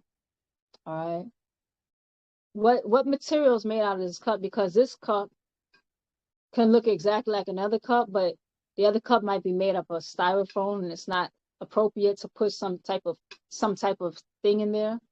And then now I just caused a disaster, even though they look the same. Or this cup, it has metal, right? So you can't put it in a microwave. So it's important to know not just how something appears, but everything that it's made up of. All right, because two things can occupy a similar appearance, but it doesn't have the same backstory. All right, so it makes it different by its very nature. All right, so in order to know something's nature, you have to go behind it. Because, for example, like Zamaltek KT was bringing up, that in her family, everybody doesn't have the same blood type, which is very important to know. That's something that's important to know. Because did you know that certain blood types can make you more susceptible to certain things? So, for example, blood types has protein. So, like, for example, me and my sister might look identical, but our chemical makeup is totally different. All right. So the way that we'll actually move energy might be different. And certain blood types, that's why Baba says that we don't do drugs, we don't gamble. All right. So before you start mixing chemicals, it's good to know how chemicals are put together. And that's why some people that you both got high together, I'm using getting high because that was very normal for a long time. So you and your friend got high and they got on a bad trip that they never came off of. And it seemed fine for you. Or your the consequences are a lot more subtle for you. So maybe it did affect you in some way you don't see. But that other person is like their mind was gone. And something as simple as, well, what blood type did they have? What's going on in their blood? All right. What's going on in their family background? What's going on in the chemicals in their body? All right. That's all animism. That's interesting. Yeah. So let's continue. Let's see where we are. We're on page. We're on page. We're on chapter 5. Okay, page 4 of chapter 5. All right. So 11. Hebrew books are for the Mobaru Hebrew people. Greek and Latin books are for the Greeks and the Roman people, whose roots are in Europe. Nuapic and Napatan books are for the Napatans, or Munuapu Shakasu, Nuapic people, or Sabaic. Onto Africa, Muklasor Savior was born 26th of June in the year 1945 AD, and was born inside of Africa's Takoradi of Ghana, West Africa, and was born of Mother Mary Abba Akran, and born of a father Al-Hadi Abdur Rahman Al-Mahdi, both of African births of African Shabbatu tribes of and African families all right? So different tribes, still African families, still African.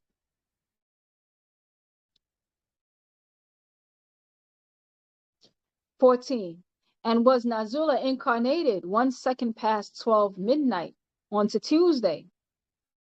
15. With the Ka spirit of an Etherian, Yananin, inside of him an etheric Mukwan being from a faraway planet, the 8th planet Marsak, Risk, in the 9th galaxy, Malion or Ilion, sent to be raised up amongst those who were in need of a savior of their own. So I came out of Kadam East, from Africa unto Farab West, America. All right. So the relationship of Africa and America, Africa is east of America, east is west of Africa. All right. So from the east unto the west. All right. From land to land. So the Son of Man, Al-Hadi Abdur Rahman Al-Mahdi, the son of deity, Nun Imud, and blessed Vanas Tasu, feminine, mother of natural nature's birth, and was given Tasu Ka'ahu, 9 spirits, to Hadoi guide me, and assigned 3 Ramadu graves to be at my Nadoi call if ever needed. Their names are 1 Krill, 2 Alamar, and 3 Sa'at. All right, so Baba's giving his his earthly background, and he's also giving his extraterrestrial background. All right. 19. There has never been a Mulmador teacher as myself sent to any other persons unique in many ways, able to jawab, answer what is needed to Qasor, break the Hajjaj spell of sleep, of the religion of the cursed seed of Mudamu Adamites, which has enslaved the Akalat's minds and Ababats, hearts of other races with their own saviors of his stories. All right. So now that goes to explain why we feel so cold to each other and how we could be so warm to someone else. All right. Because of why the hearts and the minds of the people have been enslaved to accept others as their savior. All right. Others who have done nothing to them but to further enslave them. 20. Wunuwap is a hadai nashat, a guiding energy for those in ignorance, blind faith, and beliefs, to negate those of any race who know of any race, to know also who they are, not what they have been told. All right. So Wunuwap is a guiding energy to help any race know who they are, not just what they've been told. 21. Wunuwap is a true Hadab culture, a fair criterion, and a final warning in every aspect. Criterion. That's not a word I use in my everyday life. I'm just going to say critique, a fair critique. Okay? And a final warning in every aspect. All right. Why is this a final warning?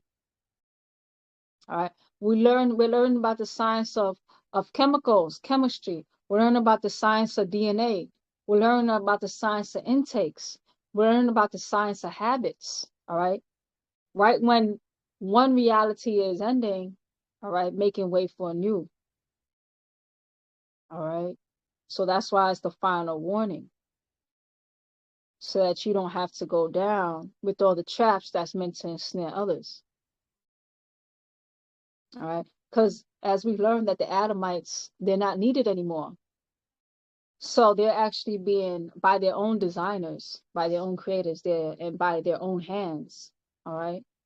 You see that their very reality is crumbling.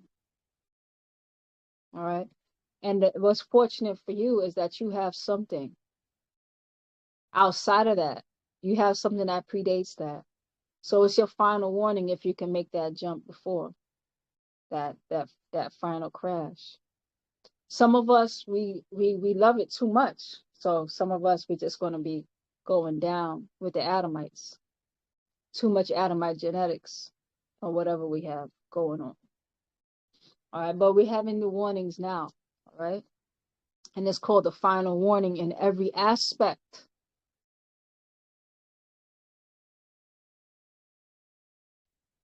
All right. Baba had also said, it's funny because like 23 and me, they have filed for bankruptcy, and they were saying how all that information that's in 23 and me, it was actually on the news, that it's all corrupted, that or not secure. Let's just use the word not secure. So they said that anybody can they were recommending for people to go in 23 and me and to delete their account and all the information. But I was like, but it's too late because they may have a backup, with all your information. And they said that's as most secure information a person can have about you, your DNA. Because by your DNA, they can take that DNA and know pretty much everything about you and how to find you. All right. So Baba has said years ago, but a lot of us didn't listen. All right. Even some of Baba's own physical children. All right. Because I see, like, I'm not going to mention any names, but I see them bragging about their 23andMe or whatever ancestry background that they went. Baba said don't do it.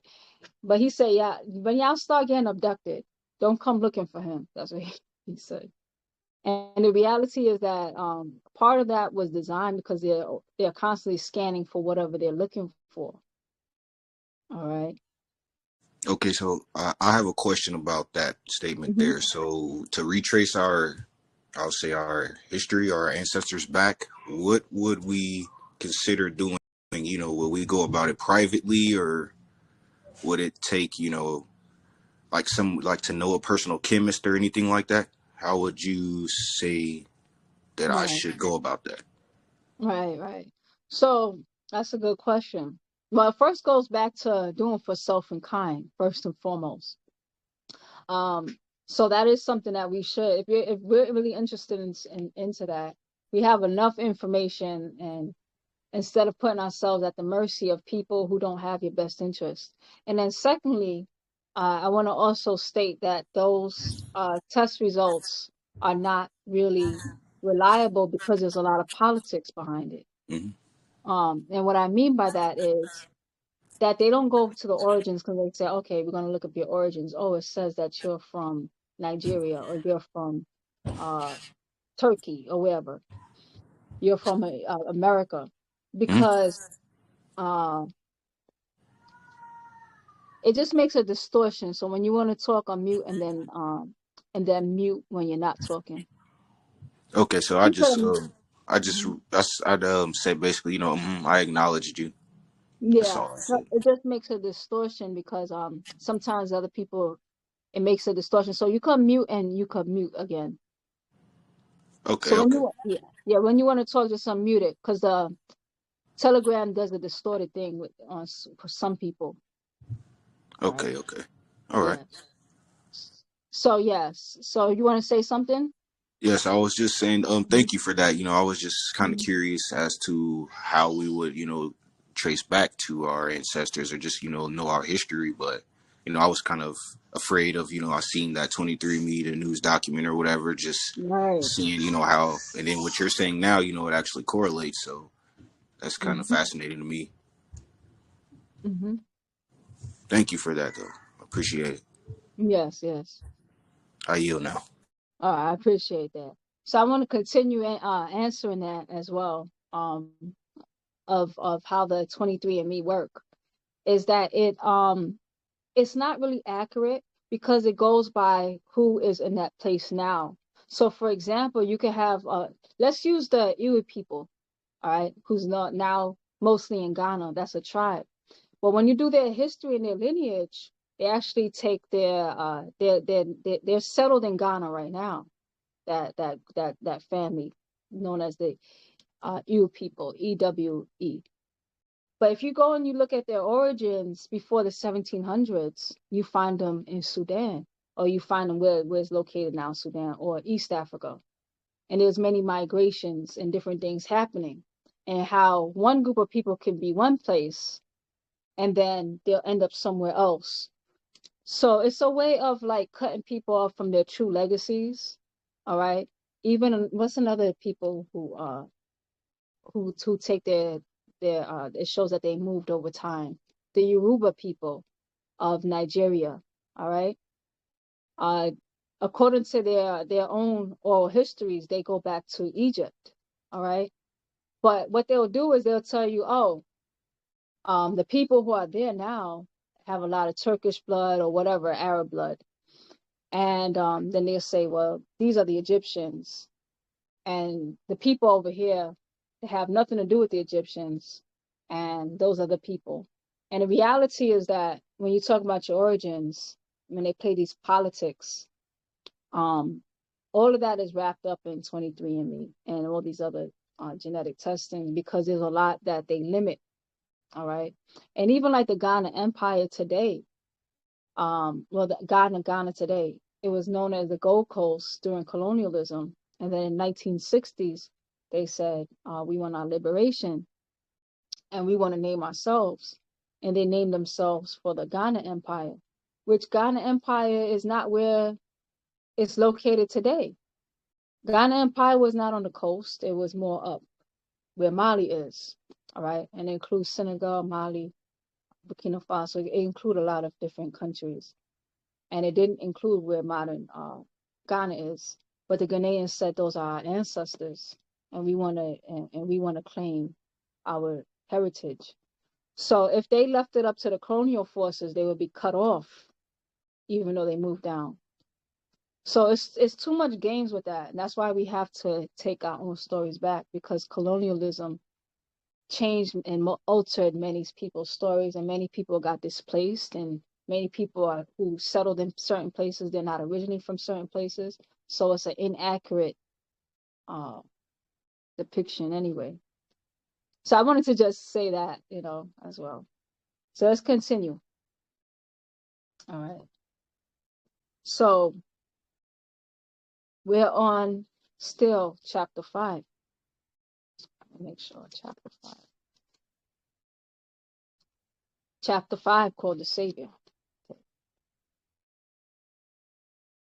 So 22, verse 22. Wunuwap is Ashuk, divine love, compassion, and Hatat, bliss, to their very culmination of Bara, space, Wakut, time, Madad, material. O Karadu, children of mine, you true Nuapians, I am your savior. Zazaz Shalil Pawakutats, man of the times, to bring you unto the hereafter. Those misguided or who have gone astray, I have revealed Wunuap to you from your Salafu ancestors of yesteryear, to announce that you have not been Nakuda, forgotten, and warn you of what to expect. All right. So this is from our very ancestors, from the very forces of natural nature. All right. To bring us back. All right. And I like the symbol, the Sankufa symbol, which happens to be Ghana. I'm going to go get it. Let me get it so you can see.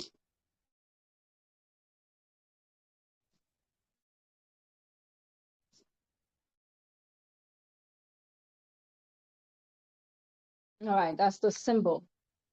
All right. And that's the Ghanaian flag. And what's so significant, it reminds me of what Wunuwap is doing, for example. So this is like a symbol of come back home, all right? Return back to yourself, all right? Pretty much return to yourself. And you see like the bird represents home and bringing the seeds back to itself, all right? So that's what Wunuwap is. Those who have gone astray, got misguided, you return back to yourself. All right, you haven't been forgotten. And if you ever watch that movie called Sankofa, the woman, she goes to a whole journey, and it was about her returning back to herself because she was doing modeling and she was kind of out of touch, and she had forgotten all of who she was and where she came from, and she got a wake-up call through a very traumatic experience. All right. So know that you have not been nakuza, forgotten, and warn you of what to expect. 25 yet. Only a few truly accept me as their savior and what I conveyed over the years from 1970 AD to 2000 AD. Yet now many Ayanat's eyes will be patuha, opened. All right. So Baba attracted many people, but he said only a few really truly accept him. All right. Why is that? Because that spell is deep. And then we have so much things in our genetics that make it difficult. Yet after 2000, many Ayanat's eyes will be open, Patuha, 26. Now, as of 2000 AD, I have been able to give you what I really came to give you, not just what you wanted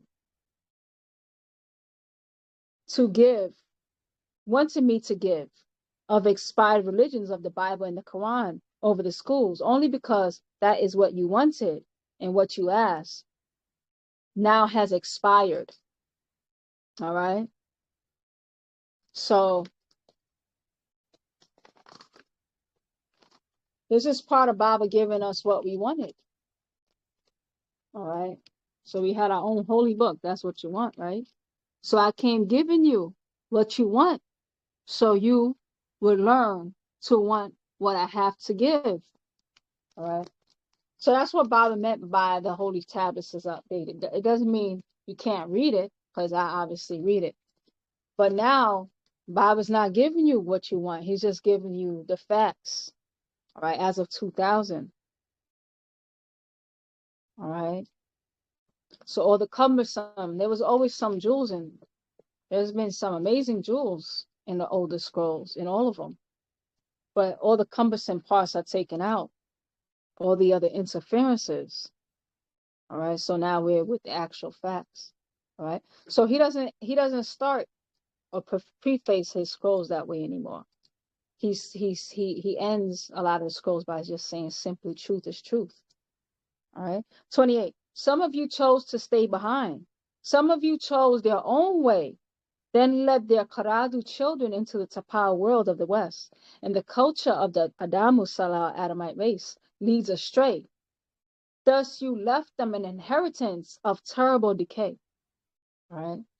So the reality is that the standards have dropped tremendously. If I'm to be as honest in my assessment of when Baba was out, based and now when Baba 24 years later. All right.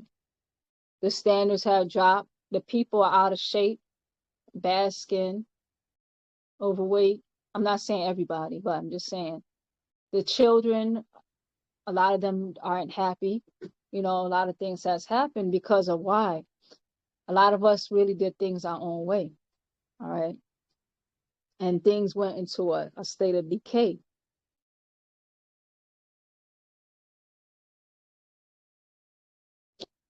All right. And some of the very children, you know, they're having to overcome a lot of traumas by being, you know, a lot of traumas are playing out right now.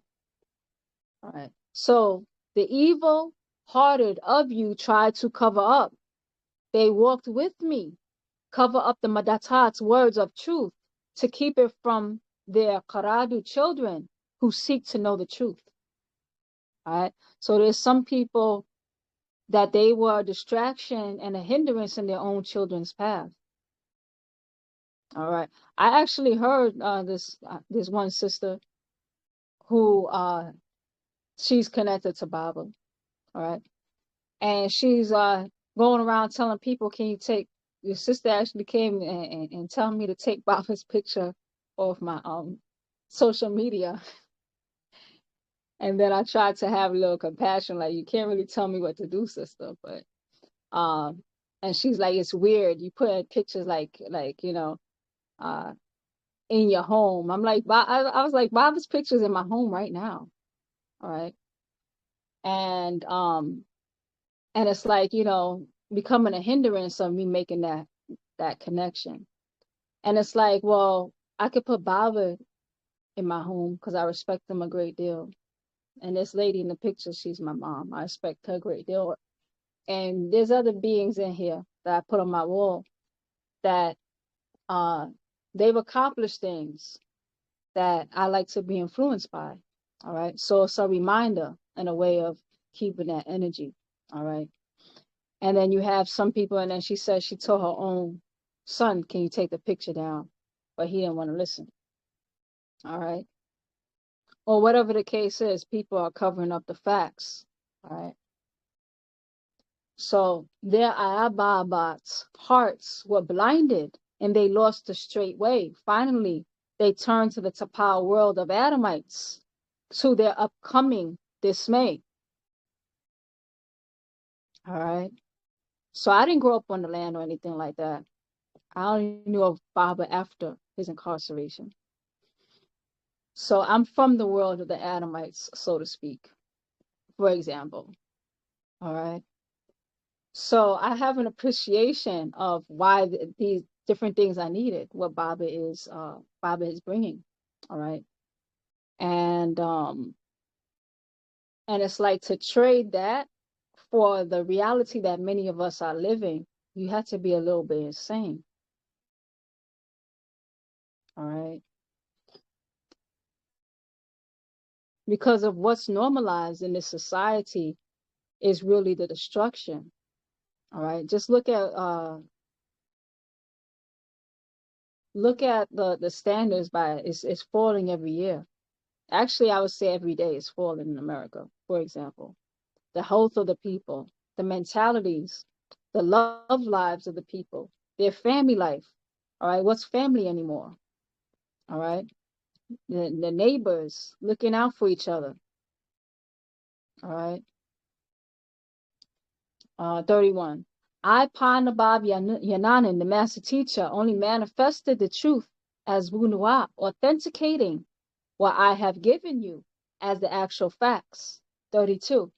It is intended to, Dakor, remind you of our way of life and living, of who I am to you as the savior of our people who will accept me.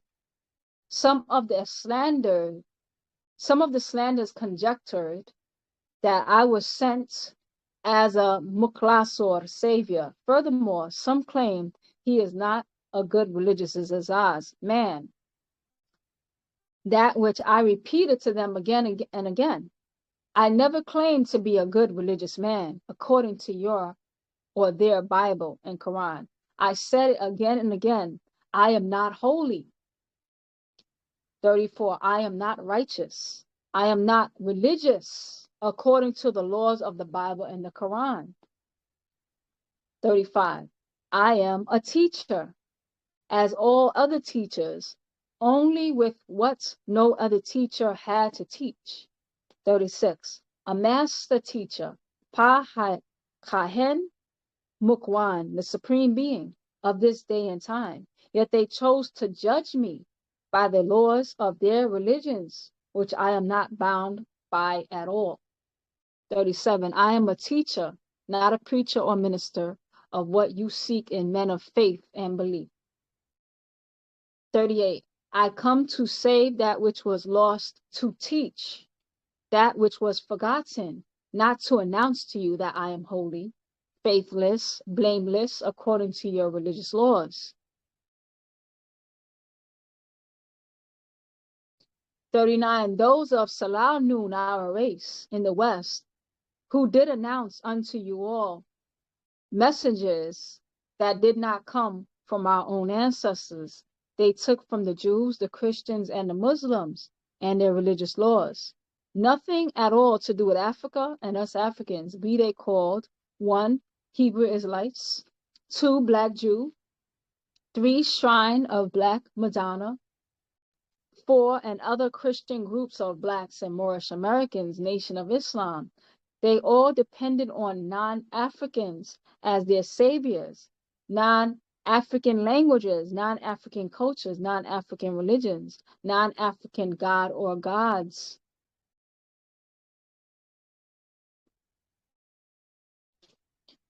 41. They may have meant well, and for that should be respected. Yet none of them were true savior. None of them were the true savior of the Kamem Salel black race, teachings of non-black race, such as 1. Jewishism or Jewism, 2. Christianism, and 3. Muslim or Muslimism. 43. Your savior must come with what is prepared for you to save you, not join you unto the religions of other races, of people and their musanats, tongues, and doctrines. All right.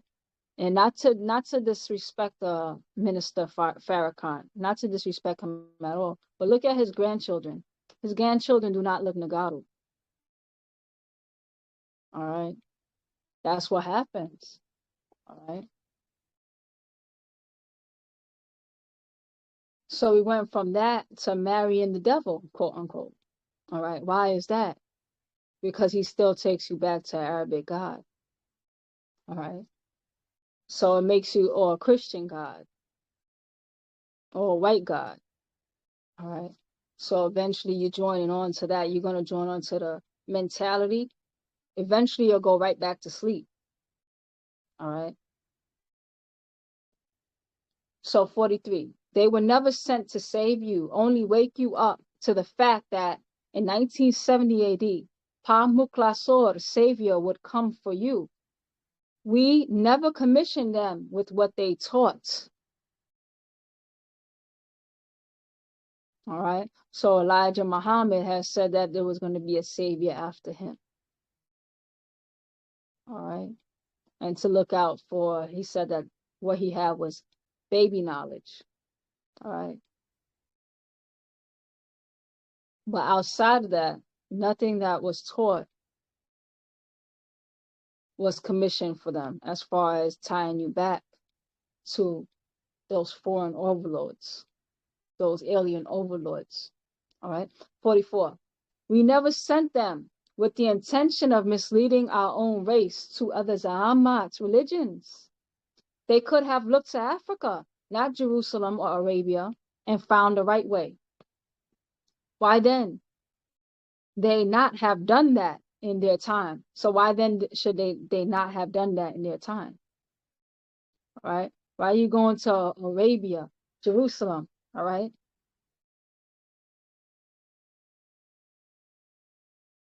And the reality is because a lot of these, if you really look and you're honest with yourself, a lot of our leaders that we accepted are mixed. All right. And they went as far as their genetics allowed them. And it didn't take them to Africa. All right. 47. Those today who are persuaded by way of Wunuwap and Nuwapic and Nuwapians, and Nuwapic as Nuwapians, clearly comprehend it as their own true way of life and living the actual facts vibrating in their Akalat's minds and Ababat's hearts. And they do Hasmuni, and they do accept what I have been teaching them and investigating it to find it factual. All right.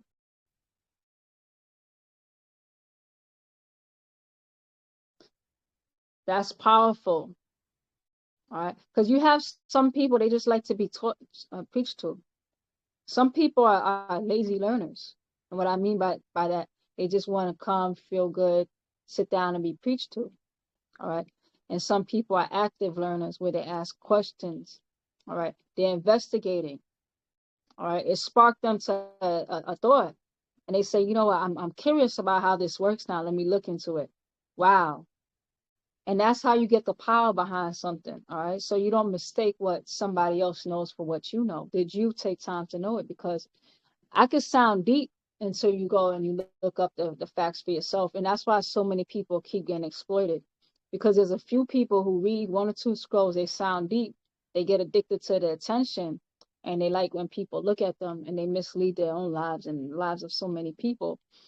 And people who just want to just follow, all right, blindly follow. And then you have some people who take time to investigate. All right. So they accept what I have been teaching them and investigating it to find it factual. All right. So before you can truly accept something, how could you accept something that you don't have any experience with yourself, you haven't looked into it, and you haven't confirmed? All right. In actuality, somebody else that sounds deep or heavy, you're going to just follow that person too. All right. Which is dangerous, and that happens a lot. And I try to shy us away from that. I don't believe you. That's good. All right. Or even if you do believe me, sometimes I do, like, for example, if you say something, I'm like, Dad, that sounds heavy. Yeah, I believe that, brother. But I'm not comfortable with staying in belief for too long. So I can accept when I believe something. All right. But you don't have to believe me. Check it out. Because once you know that fact, it's no longer belief. So, for example, if you're telling me about computers or cars, let's use cars, because when it comes to cars, I know nothing about cars. And you're telling me something, you sound so educated. I'll probably believe you 90%. Like, I'll probably believe 100% of what you're saying. But if I'm curious enough, I don't want to just stay in belief. Now I want to know, like, wow, what that brother was saying, that was interesting. So he was talking about exhaust pipes. He was talking about a steering wheel, whatever he's talking about.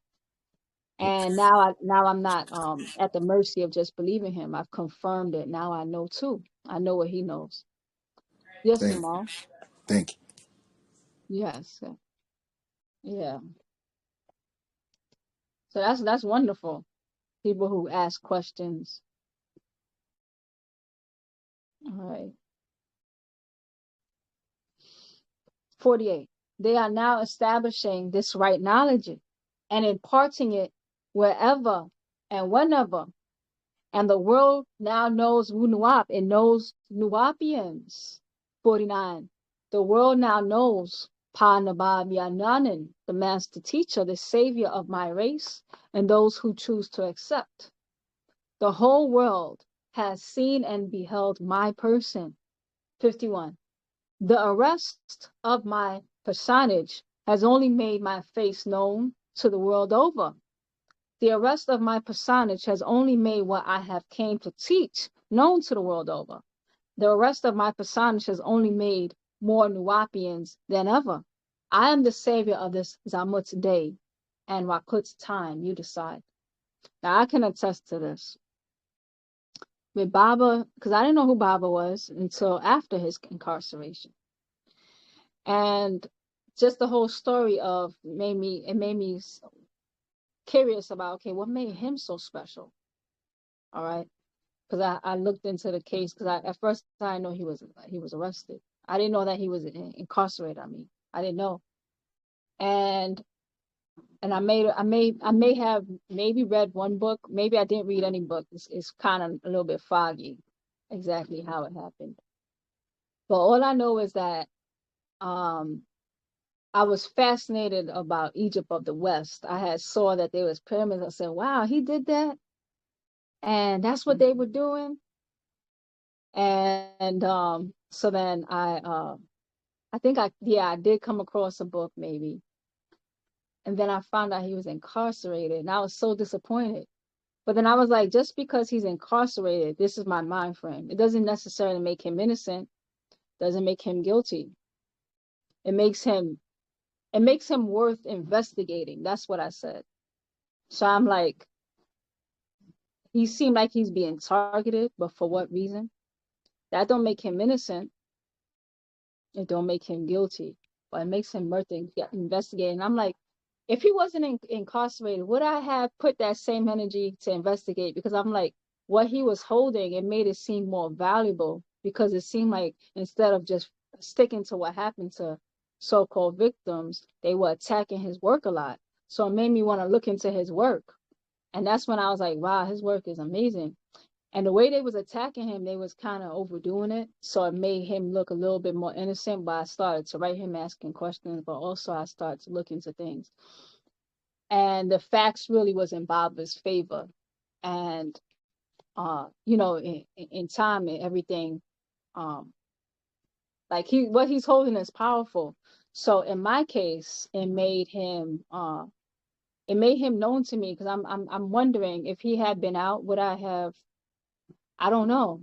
I just know in my story, him being arrested made him more interesting to me. And I had to see what he was holding. And then when I saw what he was holding, I was amazed. All right. And then I've been here ever since. All right. So, yeah. So that is the end of that chapter. That was chapter 5.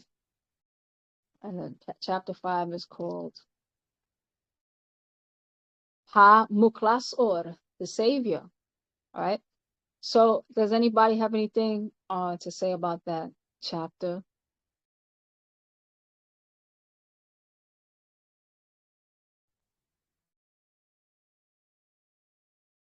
All right. So this chapter is chapter 6, Ghayur, change. 1. Rahu Bat, greetings to you, my beloved Yasar family and tribe of Nuapians, jewels of my eyes. 2. Children of Unuap, look this way, for this is the authentic way of life and living, which is sent to you as outformation into information.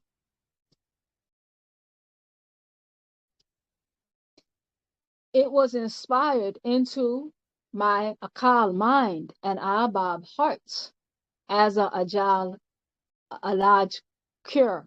A large is cure. So I declare it to whomever has been Tagal ignorant of who they really are, not what they believe themselves to be. 5. So return to your own way and do not akwaf, fear anyone who may retaliate against this proclamation. Wunuwa. 6. The right knowledge, the right wisdom, and which is the right overstanding of sound right reasoning, as sawab truth brings the evil inside them out. All right, you'll notice that. For some people, just by having sound right reasoning, it causes the evil that's inside people to come out. All right.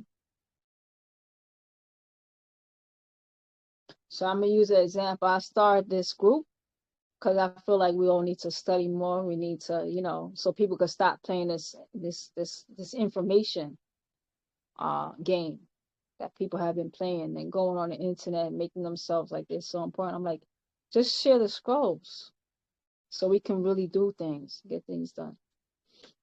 All right. And one thing I felt I needed to do along with everybody else, maybe I need to read more too. All right. So I just started this and we read together. All right. So from asking a question to someone who had came here, a person went and called me, they called me Paul. They called me Paul to Jesus because Paul never met Jesus and Paul was a fake disciple of Jesus. So they said that I am Paul to Baba. That's what this person said.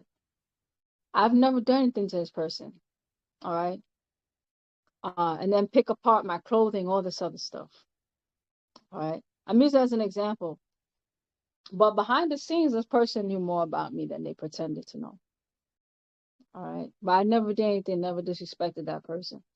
Why this anger? What is that about? All right. It's because the reality is that sometimes being questioned or exercising sound right reasoning, it brings the evil out of people. All right.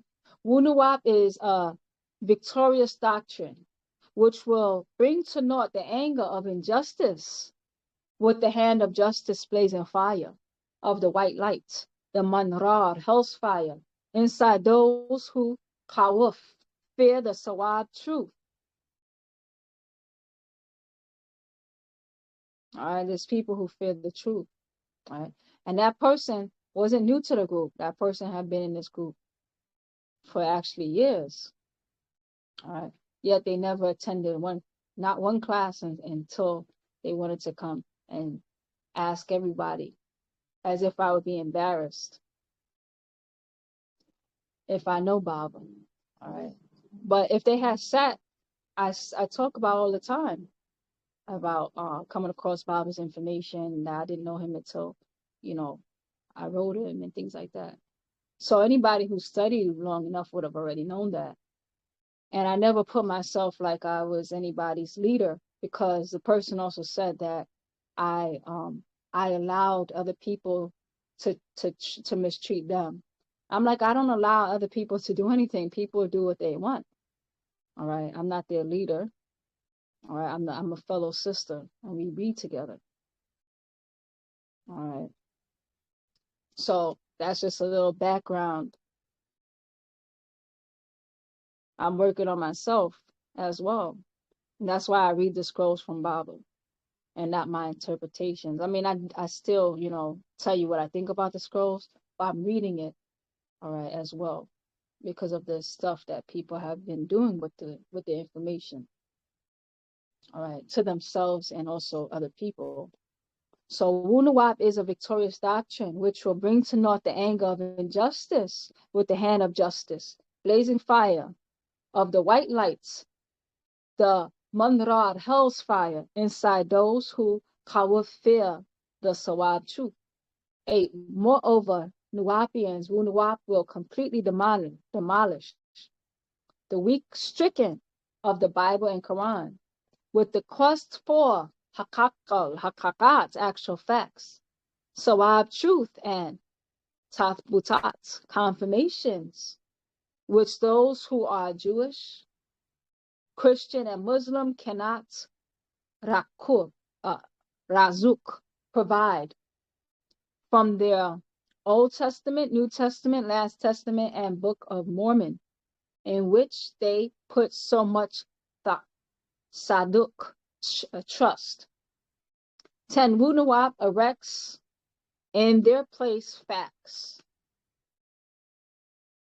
All right. So we replace the untruths with truths. All right. The lies with facts. All right. And this is why it upsets some people, because you're destroying. That's why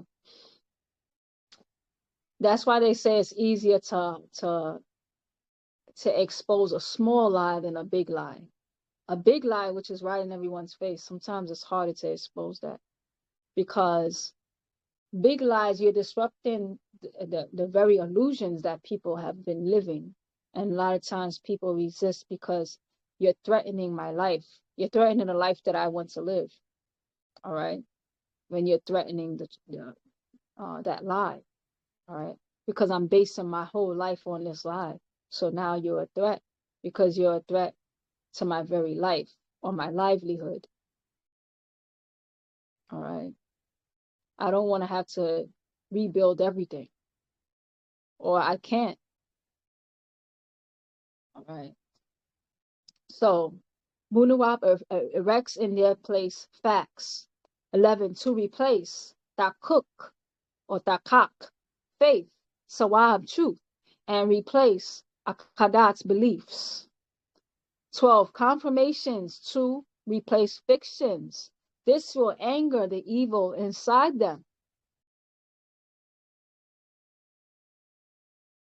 All right. Anybody who's living a lie. All right. Just think about some type of lie somebody was living. And the anger that that person may have felt to the person who told them the truth. All right. Additionally, Wunuwap will remove from the hearts the bitter taste of animosity, and through refreshing Ashuk divine love, and provide a new, renewed start, thus purifying from the Katat's body and Ka'a's spirit every trace of enmity. Furthermore, Wunuwap will wash away the impurity of Dawal, evil, Jawed thinking through all others.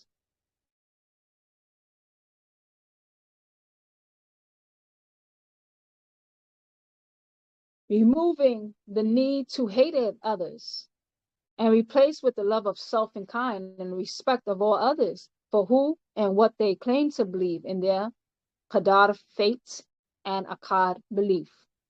All right. So the reality is, when you're dealing with facts, there's no space for hate. All right.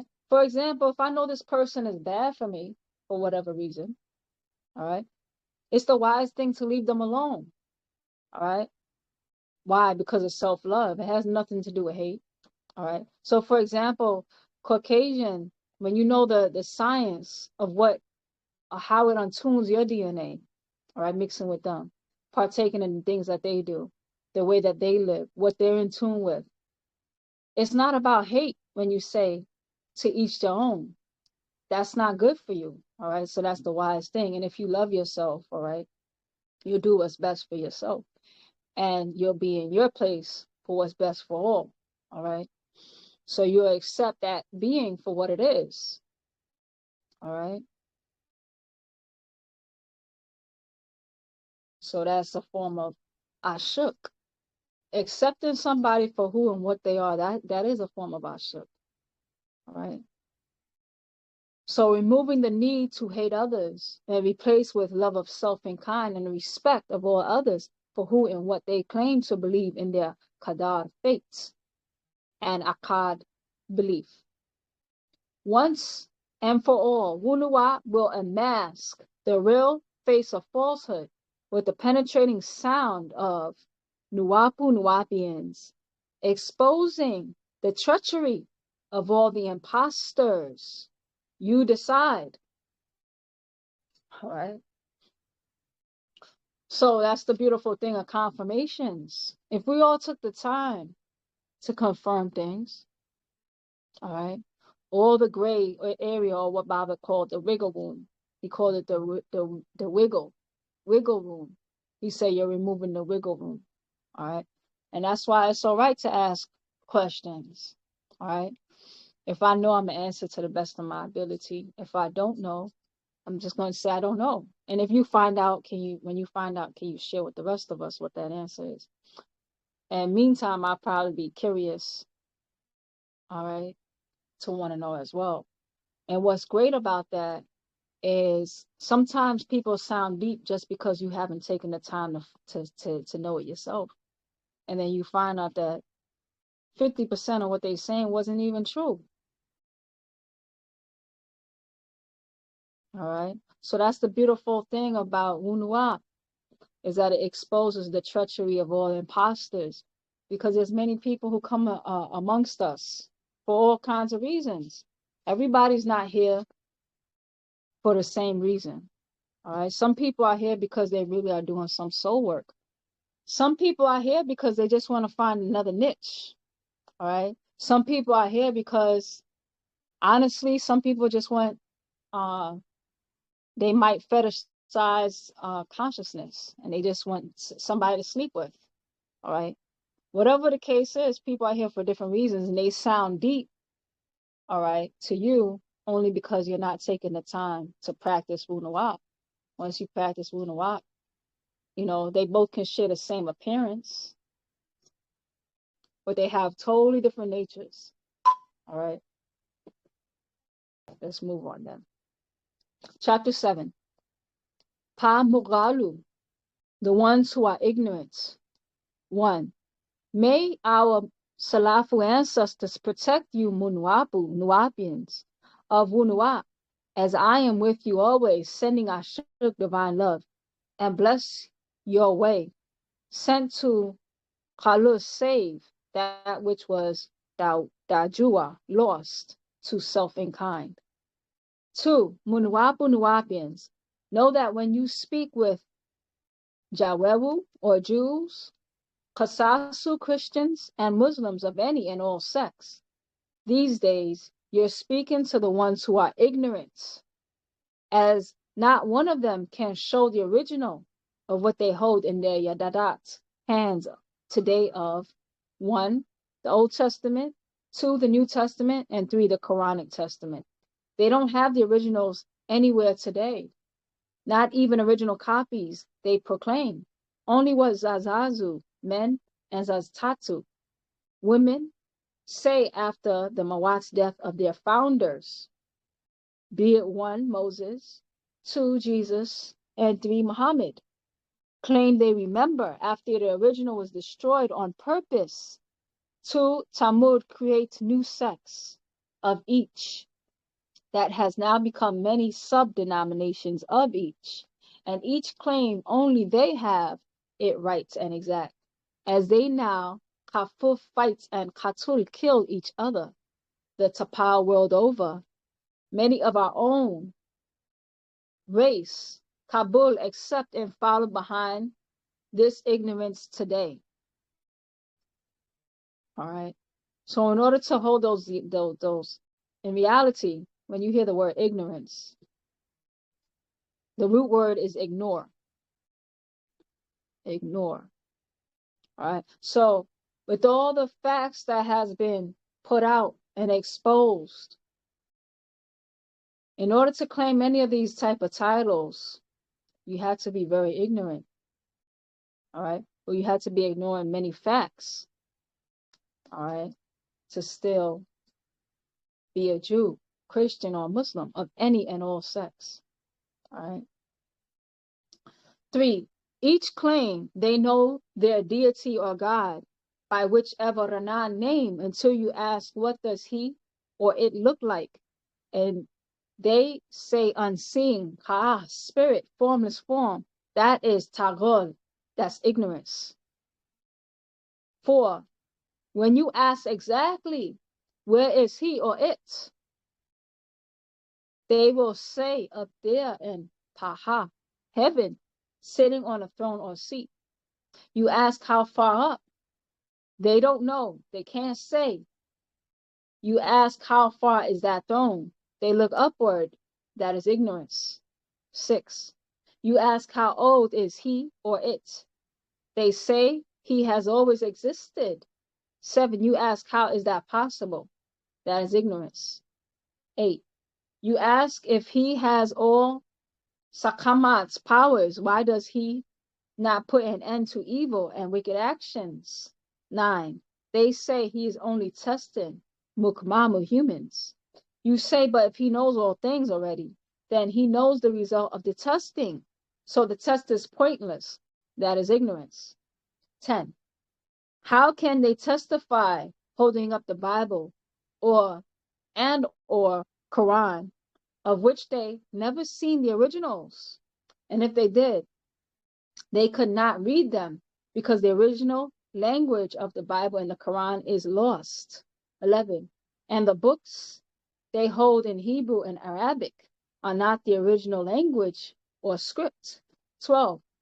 So they don't have any kashab idea of what the originals had to say. If they claim they were word for word from this unseen deity God to the receivers without the originals, you can't possibly know what his Balah message was for you. 14. If you can't read the Lahaj language, you can't possibly know what was meant for you. Fahim, understand. That is ignorance. 15. So how can you testify about what your ayantui eyes have not witnessed and preach and teach and repeat what you do not comprehend? 16. You have actually testified falsely, declared dishonestly, and have spoken and still speak fraudulently. 17. You are relating to the Tapal world that information of which you are ignorant. All right. So you're relaying information of something that you don't even know yourself. You have unloaded lies, untruths, as if they are facts. Your unconfirmed backwords, rakuk, knowledge or knowing, lahajats, languages that the originals were never intended to be translated into. All right. Another thing, Bob said that there's certain lessons that Bob is going to teach. That's why he said you got to learn the language.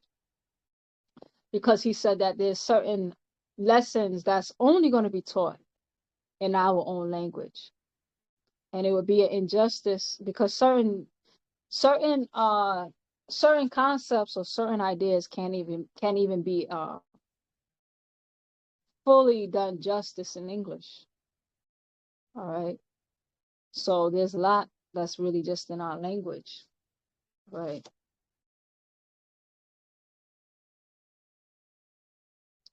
So you have unloaded lies, untruths as if they are facts. Your unconfirmed backwards, rakuk, knowing or knowledge. Lahajats, languages that the original was never intended to be translated into, let alone not from the originals, only from others' memories who did not receive the revelations themselves, nor spoke to the angels they claim, brought the revelations to Taha earth. This is a great sin, a heavy burden for my own people these days who claim to be Black Jews, Black Christians, Black or Moorish, Muslim or Muslims, who don't even read other than new updated mistranslations of mistranslations, not even from the lost, destroyed original. That is Tagal, ignorance. 21. Pasawab, the truth for our race is Wunawab, incarnate in flesh. With the Hakaka, Hakaka, actual facts, Patarak, the way. 22. Yet they never could seem to comprehend this incarnation one iota. Neither do they want to tahum overstand the meaning of Wunwa.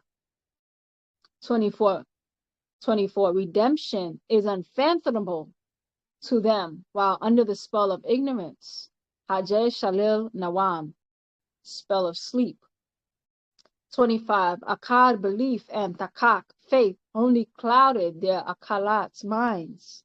26. Thus, hakakal hakakat actual facts and confirmational matters escapes their comprehension.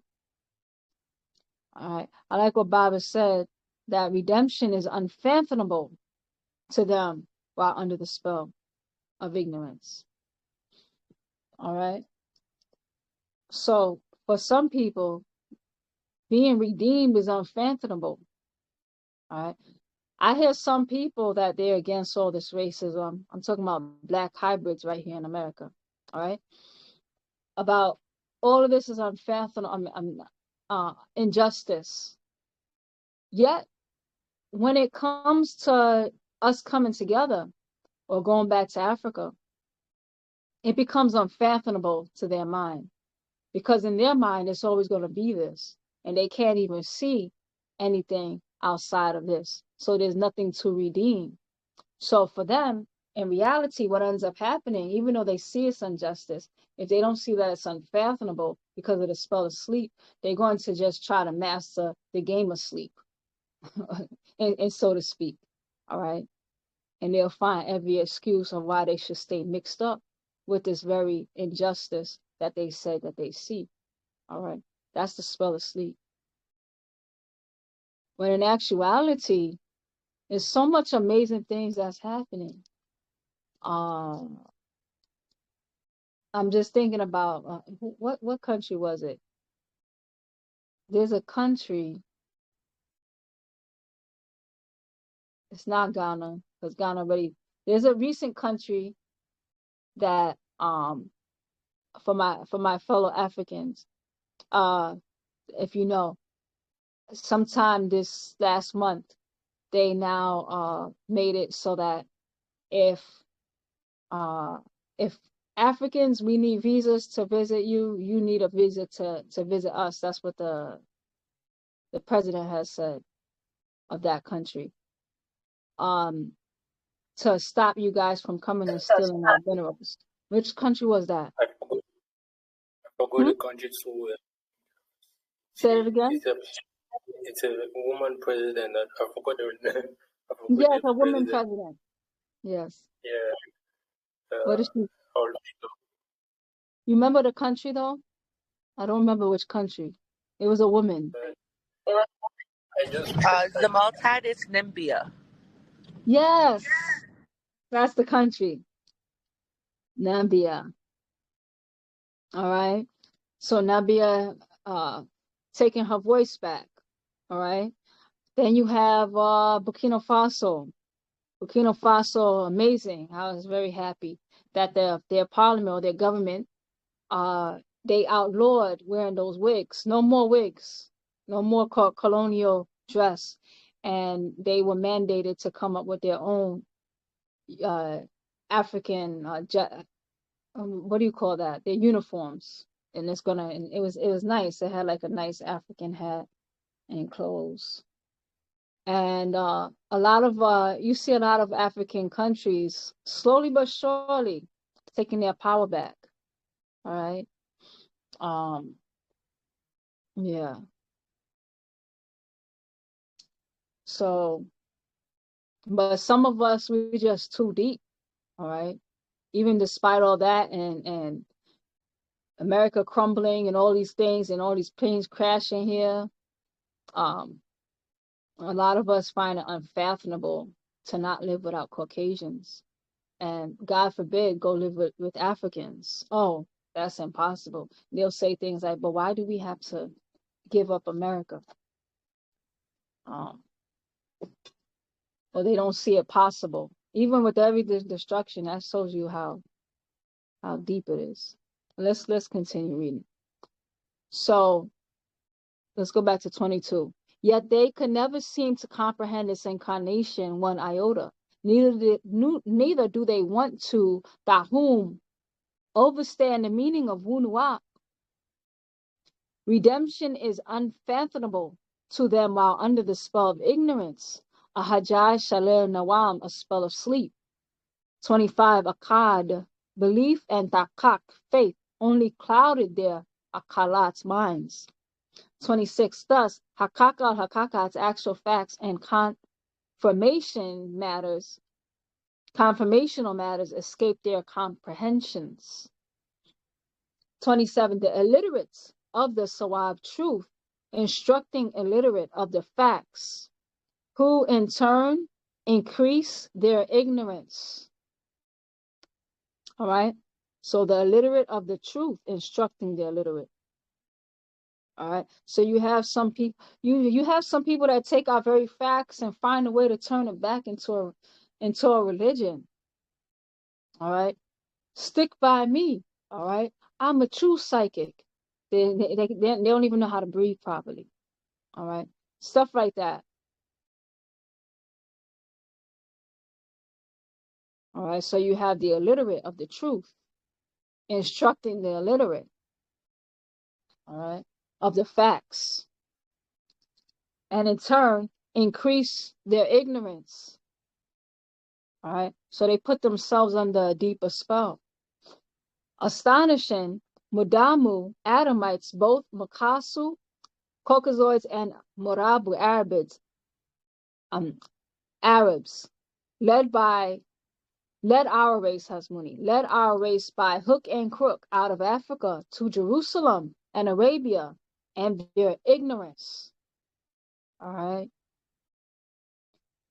My mom, before I knew who Baba was, but even my mom, she would tell me about things that happened on in the Arab world. All right. And it's very sad, East Africa and all that region, of the things that they would do to our people, from everything from castrating our men, enslaving our women, and then they owned the women permanently, and they create a new race, all right? And the men, if they denounce Africa, they can, and then they work on behalf of their Arab captives, all right, then they could be given their freedom to go get more Africans, all right, and to convert other Africans, all right. And it was very, very common to castrate. And the way they castrated the African men was crazy. They would take the whole thing off. The penis, the testicles, it would just be nothing. All right. And then if they lived, because a lot of them would just die, if they lived, then they could enjoy, as long as they denounce being African, then they can get their freedom. It's just crazy. All right. So actual facts, truth, and confirmation, that which is real, dispels faith, belief, legends, myths, fictions, and hopes. All right. It's not about hoping. I hope this happens. No, we don't deal with hope because we don't gamble. So if this is the consequence that you want, that's part of animism. So, for example, if this is if this is the outcome that you want, what does it take to make this outcome? So now you have to create those conditions for the outcome that you want. So you create your own fate. All right. By applying the facts. All right. And now you see Africans, they're realizing that having faith only led to more of their abuse. So now they're like, you know what? Slowly but surely they're taking that, and they're giving the hopes back, and they're going to make life happen for themselves. All right. So Wunuwap dispels their Bible and Quranic ignorance, while Bible and Quranic beliefs cannot snuff out Wunuwap. All right. So we could use Wunuwap to dispel the lies, but you can't use the lies to snuff out Wunuwap. It's impossible. Instead, they only intensify what I teach as it causes them to ask questions that will change their kalat's minds, ababat, hearts, and ka'ahu spirits to seek more and more of Wunuwap until the spell is broken in them. All right. If you notice, some people they may have come into to be troublemakers. All right. But some of those same troublemakers became very good students. All right. Because as they were coming and saying, you know what, I'm going to look for what's wrong with it, they found out everything was wrong what they were holding. All right. So that has happened even in this very own platform at times. All right. And then you keep asking more and more questions and you get more and more wunuwap until you have broken the spell in them, all right, or yourself. 32. So from there on, they are changed and walk with me and cannot stumble ever again. I'm laughing because I remember one time I was asking Bob, a bunch of questions. I guess the way I was phrasing it, maybe it seemed like I was coming to fight. But I was like, you claimed XYZ and you claimed this. I guess I was using the word claim a lot. And you claimed this. And I was like, so what's the real answer? And then and then he said,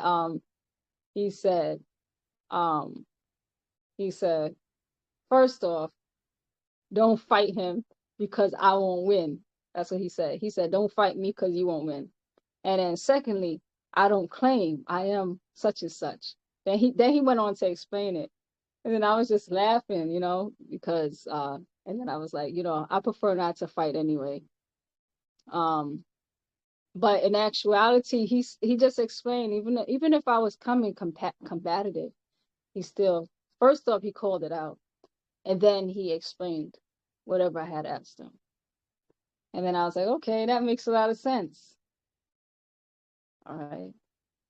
And look, here I am today. All right. So 32. From there on, they are changed and walk with me, cannot stumble ever again. 33.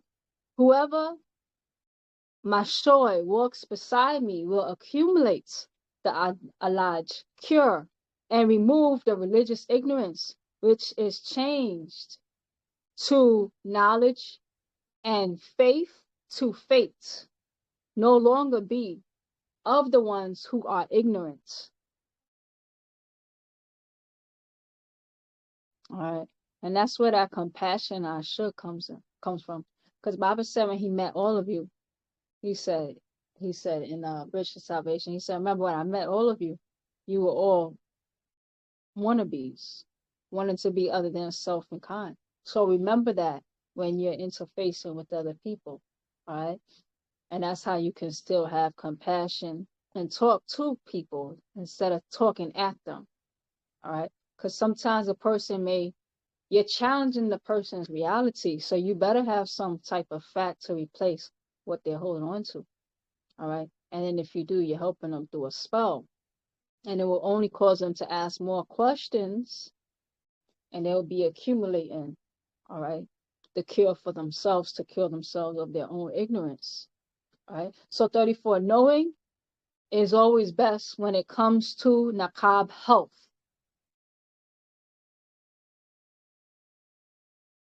All right. I also want to say it took time as well for me to build a relationship with Bala based on fact and confirmation. Because it's not like because I was the type to scrutinize, ask questions. I don't just take something like it sound good, but how does that make it different than what else I believed in, right?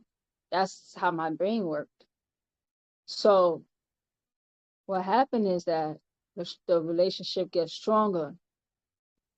All right, it's not like one thing. So that's why you have that I shook for other people's process. All right, people have the right to process the facts.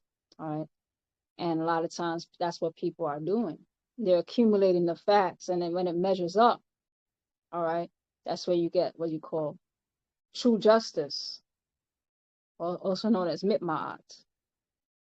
All right, and it measures out. So now that's superior to what they started with. So if they're a reasonable being, all right, you just upgraded them, all right, or upgraded yourself.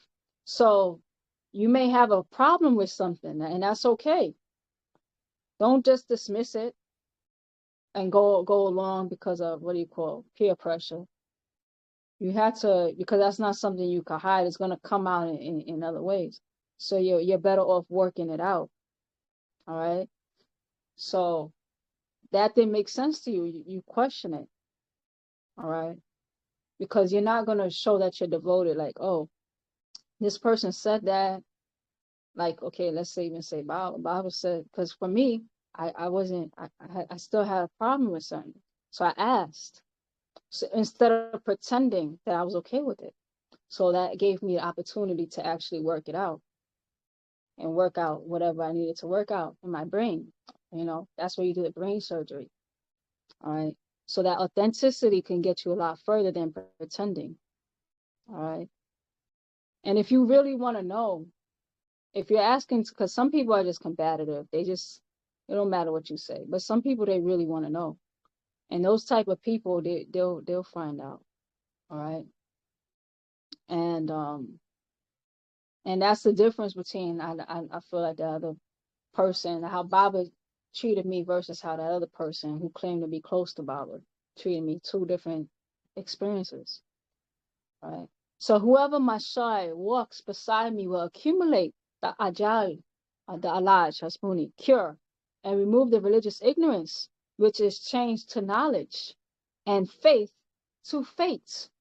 No longer be of the ones who are ignorant. Knowing is always best when it comes to naqab health. Knowing is always best when it comes to living. 36. Know that you, Munuwapu, Nuwapians of Wunuwap, are Muklasor U, saviors of your people. Help me to save that which is lost. You decide. All right. So if you're going to take that title, Baba, he said he's the savior. All right. So now Baba's saying, if you become the saviors as well to your people. But that is if you live up to that responsibility. So you know what you're being called on to do. All right. So you decide. So does anybody have any comments on chapter 7 called The Ones Who Are Ignorant? Pamukalu. Oh, okay. For me, I can go first? Yes, please. Okay. Well, I guess what I've learned is like, I think speaking more to a person rather than you get to know a person by actually getting to know the person by using communication without assuming would be a big lesson for me. You That's a kind of good get what I'm one. saying? I like that. Learn to Yeah, talk to because people. you don't know what a person is going through unless you actually talk to an individual. Like Facebook is and Twitter and those things, you can put anything else on those platforms. But when you actually speak to a person and you'll get to know the person, then you'll know for yourself to judge whether this person is for you or not. So that's what I'm taking from that chapter. Okay. So to investigate more into people, Yes.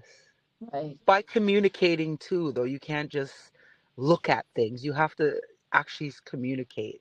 I go by energy, so I'm like when I first saw you, for instance, I could have added millions of other people, and for some reason my energy just connected with yours, and then that's how I started to follow you on Facebook. I'm like, hey, let me hear what else she has to say. Okay. So there's other people that don't use energy connection. They're just using like what they see, but then what you see is never good. You should also try to use that communication and talk. And like you Right. said, ask questions. So I'll try to do that a lot more starting from today for myself, asking a lot of questions. But yeah, it'll work out that we both on both ends will end up being ignorant. Right, right. Yeah. So you see how it's playing out in interpersonal Yes. relationship. Yes. Right, right.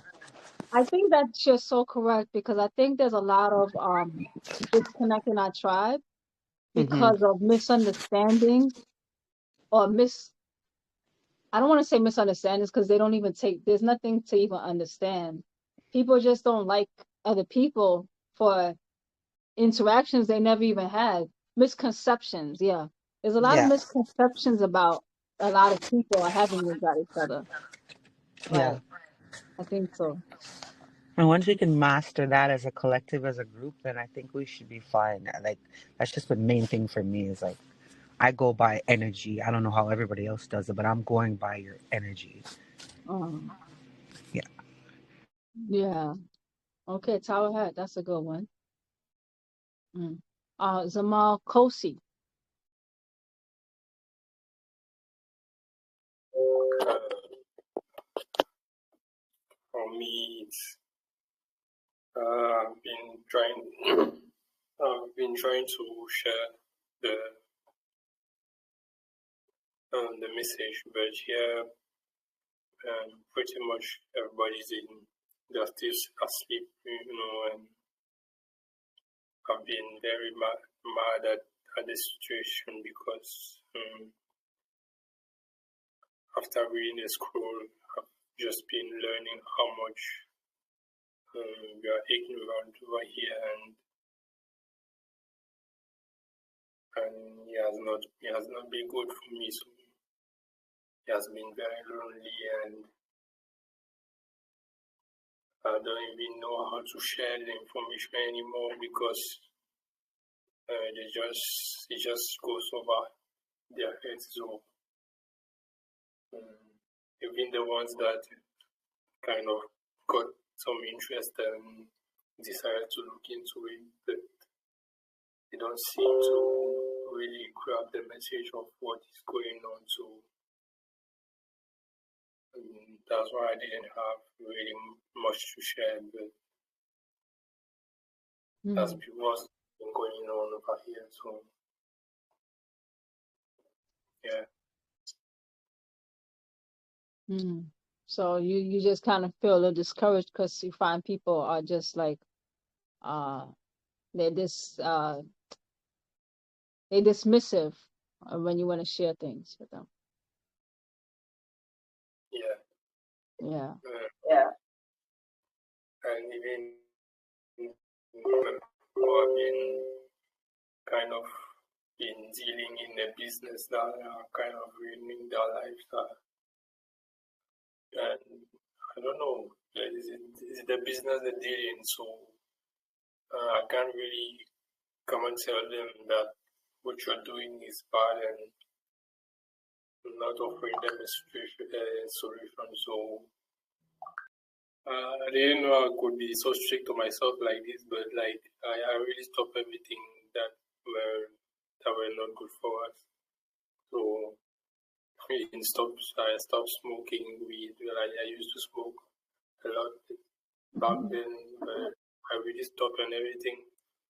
So the situation was like she came and saw me and she brought me everything that I wasn't supposed to eat. So that was kind of what I was talking about. So what did you end up eating? It was 2 days. So like I've been sticking to kind of a vegetarian diet. So yeah, kind of I've been sticking to a vegetarian diet, like cooking what's supposed to be good for us. So when she came and visited me, she brought everything I wasn't supposed to eat. So and I didn't even know how to tell her that like I'm not eating these stuff anymore. So yeah. Oh, I see. So it's like conflicting, like your mom is trying to help you, but she's bringing the things back to you that you leaving behind. Oh, I see. Okay. I understand. I mean, yeah, it's a difficult thing because people have to get to know you all over again. You know, your interests, everything about you is going to be different. And sometimes you have to give them the opportunity to get to know you all over again. And sometimes explaining and they see how it's working out for you. they won't understand at first all the time, but sometimes they when they see it's working out for you, later on they come and they start asking you advice or if you can help them. And that has happened to me a lot. At first, a person couldn't understand what I was doing, but then after it played out, all right, the same rejection became respect. Like rejection turned into respect, but it had to play out. So it's like allow that to happen. Allow people to go to do their process too, because they have to process you. They have to process the new information. They have to process everything. And if You'll you be in the right place at the right time to answer people. So don't get disheartened that you haven't got anyone to talk to about what you're learning now. Things will shift, things will change, and your time will come. So you just have to hang on in there. Don't get upset or depressed about it. And with your diet, because you change your diet, you may fall ill, and your body will have to just adjust, and you get stronger in time. You have to do a lot of exercising though. Get your muscles back strong and stuff like that, or that weight you've lost. Yeah, that's all I had to say. so help. Thank you. I'll try my best. It has been years, like, so I'll do my best. Right. I love the way you summarize that as a multi sakamta hata shasta. I like that because being patient, and it goes back to animism, all right?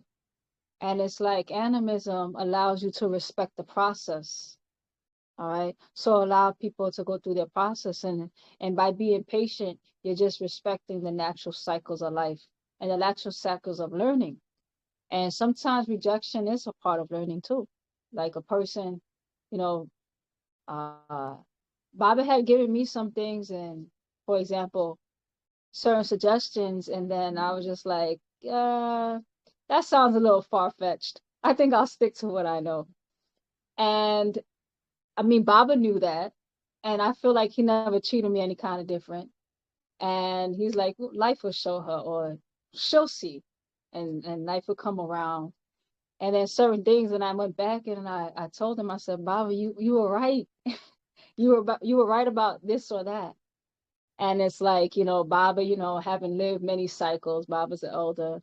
Baba is a spiritual elder in many ways. It's like, he respects my learning style, my learning process. So it's like there's so much processing that's happening after all this time.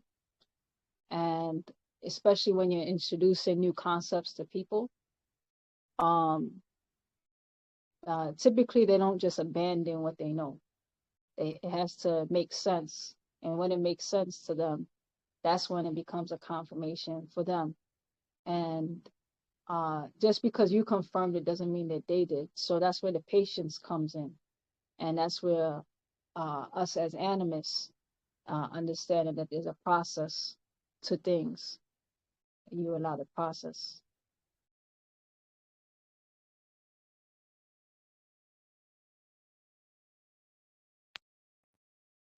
All right. So anybody else has anything to say before we close out? I think I see somebody. Oh, Linky. Rahabaz Malta Linky.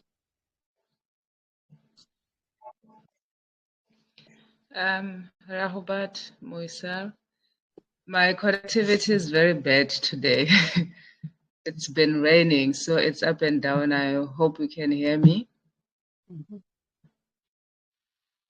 Yes, you sound Can very you hear good. me? You sound very good. Oh, wonderful. No, I think after listening to Kosi, I can sort of like relate in a way, because I came across Wusabat and it just made sense to me. And I think like him, I changed my lifestyle drastically just like that in an instant. But again, going back to what everyone was saying, instead of trying, because it's so exciting, because it makes sense. So I was so excited, and I've got a circle of friends and family and brilliant women. I was like, as soon as they hear this information, we're going to be in this together. And I have spoken to them about it, but most of the time I just share the OSM vision, interviews, if I find that something is interesting, and we will talk about it. But no one has really sort of like caught up to where I am at. And I had to learn to relax and also respect their process. And when we were reading about the blood types, I also needed to remember that, because it was an aha moment for me of saying, oh, actually, we do have different blood types. So, and also we have our 30 spirits, or rather 29 or 27 ancestors, depending on who is alive. And some of them in there may be agreeable or disagreeable. Because when I'm talking to them, you can see they're like, oh my God, this is amazing. I'm definitely going to watch this. And then when we part ways, they don't watch it. And then you remind them, they're like, oh, I'm gonna watch it. So like in the conversations, you can see that they are also excited, they want to get to it, but they haven't really gotten to it. So like I get your frustration in that sense, but again, it's about living their life so that they can see the changes. Even if they don't sort of like name it, they can see that something is different. So like for me, I've always had an afro, but when I changed my diet, I woke up somewhere in Feb, something was weighing heavy on me, and I had a very clear thought that I needed to shave my hair. So like I shaved my hair bald. I was like, I need a fresh. And when everyone asks me, I'm like, oh, I'm growing my vegan hair, so, Oh, that's and then nice. people are like laughing. So I was like, but you can see that the curiosity is there. And then what I have been learning to do is to actually live it. And for me, so far, the biggest bonus, I have a son. My son is reading the scrolls. Right now, when I was sitting here, he came, I was like, Mom, it's 9 o'clock. It's time to chant. But I'm actually sitting here listening to you. And he is chanting, and he's 15 years old. So in my mind, I was like, okay, even if I die today, I know that by bringing and implementing Musabat into my life, the person who is closest to me, he can see. And I never sort of like convinced him or even talk about it. He would come home, because he's in boarding school. He'll come home, he'll find me watching the videos, chanting at the different times, change my diet. And I still bought meat for him, but now he's also eating what I am eating. So, and then that is giving me, I'm like, okay, I'm definitely on to something. And I am an A plus when it comes to blood type, and is an A minus. So so all of those things, you just need to start noticing those small things that are happening, and it's not going to happen like just like that.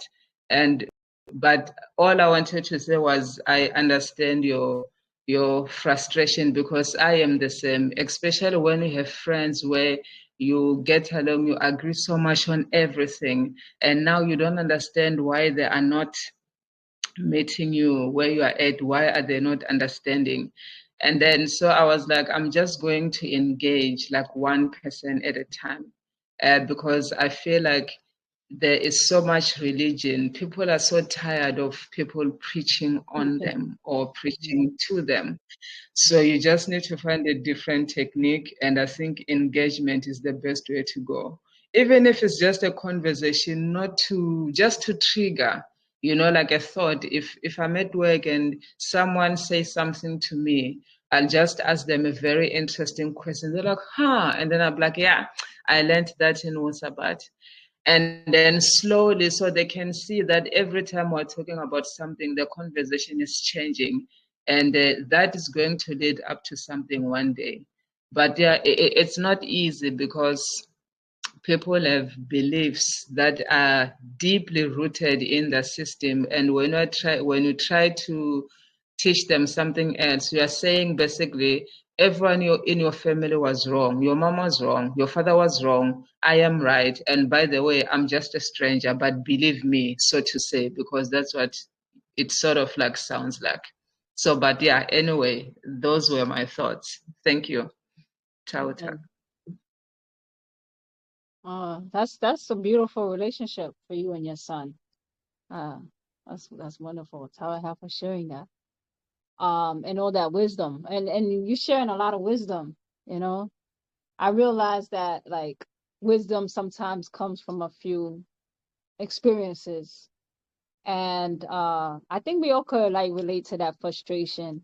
But I realized to learn to just relax, and as long as I'm staying steadhold to something, a lot of times the relaxed state attracts more people than that frantic state. Like, oh, I got to tell you this, like, um, and that relaxed state, I realized that, uh, like I have the respect of my family now, and that's because I accepted that it's their decision for whatever it is in life, and by respecting that and then just making my own decisions, I realized that I ended up magnetizing the same rejection that I might have experienced before. Yeah. And I feel like that's how Baba treated me too. Like I never felt like you got to do this. I mean, I guess he would kind of warn me, but if it didn't make sense to me, it just didn't make sense. And then I was like, that's what he's talking about. And if I didn't know what he's talking about, I didn't pretend that I know. I just don't know. So, that was my process, and how Baba just allowed me to just breathe. And then in that breath, I was like, the confirmations happened. I had to tell him, you're right, and I feel like that happens to so many people. But a lot of times where we keep trying to tell somebody something, sometimes we invoke their ego even more than if you just plant a seed and, let that seed breathe. Sometimes that it comes seeking you out again, you know. So there's so many, I guess there's so many ways to be, and having that compassion and taking the time to get to know different people, as Baba's the master teacher, and you mastering different forms of psychology. Rahubat Herseed. Raven, Zamotet, I just wanted to thank you for your rooms. I know I don't say much. It's a lot that I'm trying to work out to make sense here. I don't want you to feel like you're not being respected. I give you a lot of respect for the work that you put in. You're very confident. You carry yourself with high standards. And I just wanted to let you know that I never met the master teacher myself personally. And it's a deep story, and I stay in silence because I feel like my story would be a little bit of sensationalized. So I'm just here learning, and I just want you to know that I may not ask any questions. I may not be reading currently or with you. I want to work myself up to be one of the people that can help, bring down, the work you're putting in. So, again, I'm changing my life for the better, and it's a hard process when you're coming from a state where nobody is on your side. And I'm just trying to get myself together. We're here for facts, truths, and and that's how the master teacher is giving us. I try to keep these things separate, but I have my own past and how, I come to know him through my own mother. That's why I keep her in my picture, just to show that I have some kind of history or some type of attachment physically with the Mr. R. Things happen and people, go through different life experiences. And as many said, and I'm sitting in rooms and taking everything in, it's like my soul is just eating everything, if I can just put it that way. But I'm just trying to say that I'm here just to be of service, to provide, anything that I may have or come to know. I'm just, working on my physical self and the person that I know that I'm on the inside. But it's trying to get those two to agree. So again, I'm working on it, and I do carry the master teacher in my heart. And this is where I want to be. And in the state, in the mind frame that I am right now, it doesn't seem that anybody else matters but to be closest to him. So again, I appreciate your time, and I give you all the respect for your words and just making a path for those that are really trying to make it back. So, Tawatak. I appreciate you too, Zamante. And I don't want you to ever feel like, pressure that you have to speak if you really, going through your process. Because your authenticity is a service, you know, to us all, because as your energy uh it's felt. So um so as we're all working on ourselves, that's why I always think with anybody who's working on themselves, because there's times where we all feel alone, you know. So uh so I appreciate the work that you're putting in as well, and that we could all inspire each other to keep putting in the work however we all can. So the work I could put in, because I always feel like I could do more. And sometimes you need the inspiration, and then you see what somebody else is doing, and or you feel what they're doing. Sometimes it's just that self work. Some people, they just feel good to your nervous system to be around, and that's all you need for you to accomplish what you need to. So I feel like, that we all uh who are genuine about what they want to work on, that we're all bringing value, and it's going to play out. And I appreciate you taking the time to appreciate what I'm doing here, and I send that same appreciation back to you.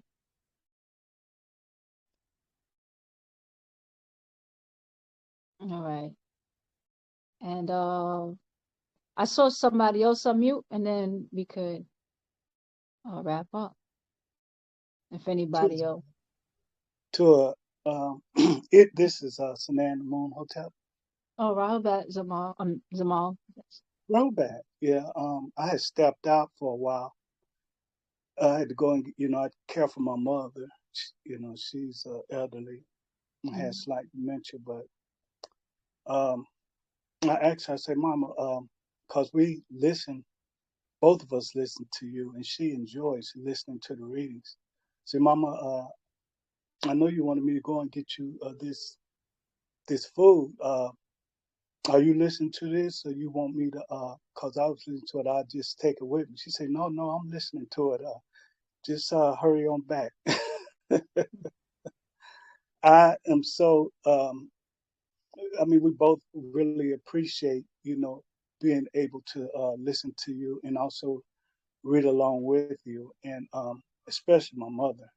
She's been, grew up a Christian all her life, and to hear these readings that not only we listen to. I share them as much as I can on different social, medias, and I've been, sharing information throughout the years with family. But these readings, they really express the master teacher's thoughts from his pen, and it really matters. And also, I've been, walking with the master teacher for a while, but even though I may dress like a Sabaean, and even learning the language, and my thoughts were still, you'll still have negative thoughts coming here and there. But as I've grown, I noticed through rereading these books and listening with these facts, they've helped me so much. And I'm able to, even though I'm not around a lot of family members, bookstores, I am put in certain positions, and I am in, I look inside myself a lot. I, like say, get put in a situation where it's, we all are tempted through maybe sex, females, alcohol, and stuff like that. And I find myself able to listen and look inside myself and be like, no, it's too much going on. I don't want to partake in none of these different females out here. I'm by myself, and it's just me and my mother, because it's, all these different diseases out here, in the vibrations, in the state of consciousness you are in. You just don't want to, go back. You just want to keep going forward and better yourself. And through these, and I'm constantly, growing. I still have my mistakes, but I feel good about myself now, because a lot of times I used to try to, be, you know, um, prove myself to other people. And I know being around the master teacher, he already know us inside out, and it's about us getting to know ourselves. So at this time, I'm actually proving to myself who I am, more so than trying to prove to others. I could get in situations and I'm like, no, I've grown that. I don't need that. I'm not going to let that, bring my vibration tones down. I can fast through meditation, through these breathing exercises that I'm grateful for you to be introducing this to us again. Through that meditation and eating the right foods, I feel much better of myself. And it's like reading these scrolls again, it's just like I'm just reading them. I wanted to learn the Lahaj. I told myself, okay, I'm gonna learn the Lahaj, the language. I don't. I read the books, but I hear so many other brothers and people being able to express and teach so well. I said, well, maybe I can just focus on learning the language, and maybe that can help make me feel more better with connecting with the family. And I'm still learning. I'm not the best, but I feel better, more so about myself.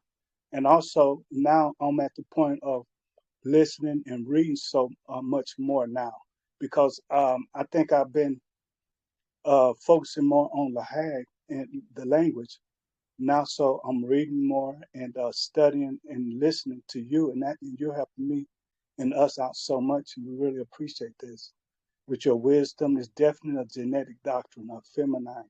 The master teacher gave it to you all, and the way y'all express it, the feminine express it, it reaches more in depth with me, you know, through the not only the just the talking, but it's the emotional connection that how y'all express it. And that's what I appreciate, and that's what it's touching me inside to want to become even better than I am, and So I appreciate you and family too for working together and being in this group with our whole family, the Sabaean Nation. We fast together. A lot of people don't realize how connected we are.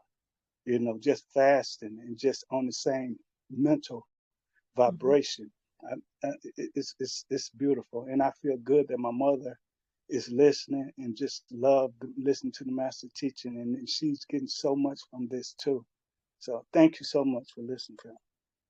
Mm, mm. Tower Tech, Zamal, and I want to give a shout out to Mukdaltat, your mother, as well. And thank you for joining. I'm happy you're enjoying the readings. Thank you. Ashuk, that means divine love. That's good. Thank you so much. All right. So yeah, everybody plays different roles. We all have different strengths. And I realize us getting back into that divinity, like the brother Sen Amun Hotep, like he said, where he's getting out of the space of having things to prove to other people. And it's more about getting to know himself all over again and proving to himself who he is. And that's what I want us all to be inspired to do. And that's why we take time to read these scrolls, so that each one could make their own connection to the facts, and that it could take you as far as your genetics take you. You can get that thought, that spark, all right, for your being. And, we impact people differently.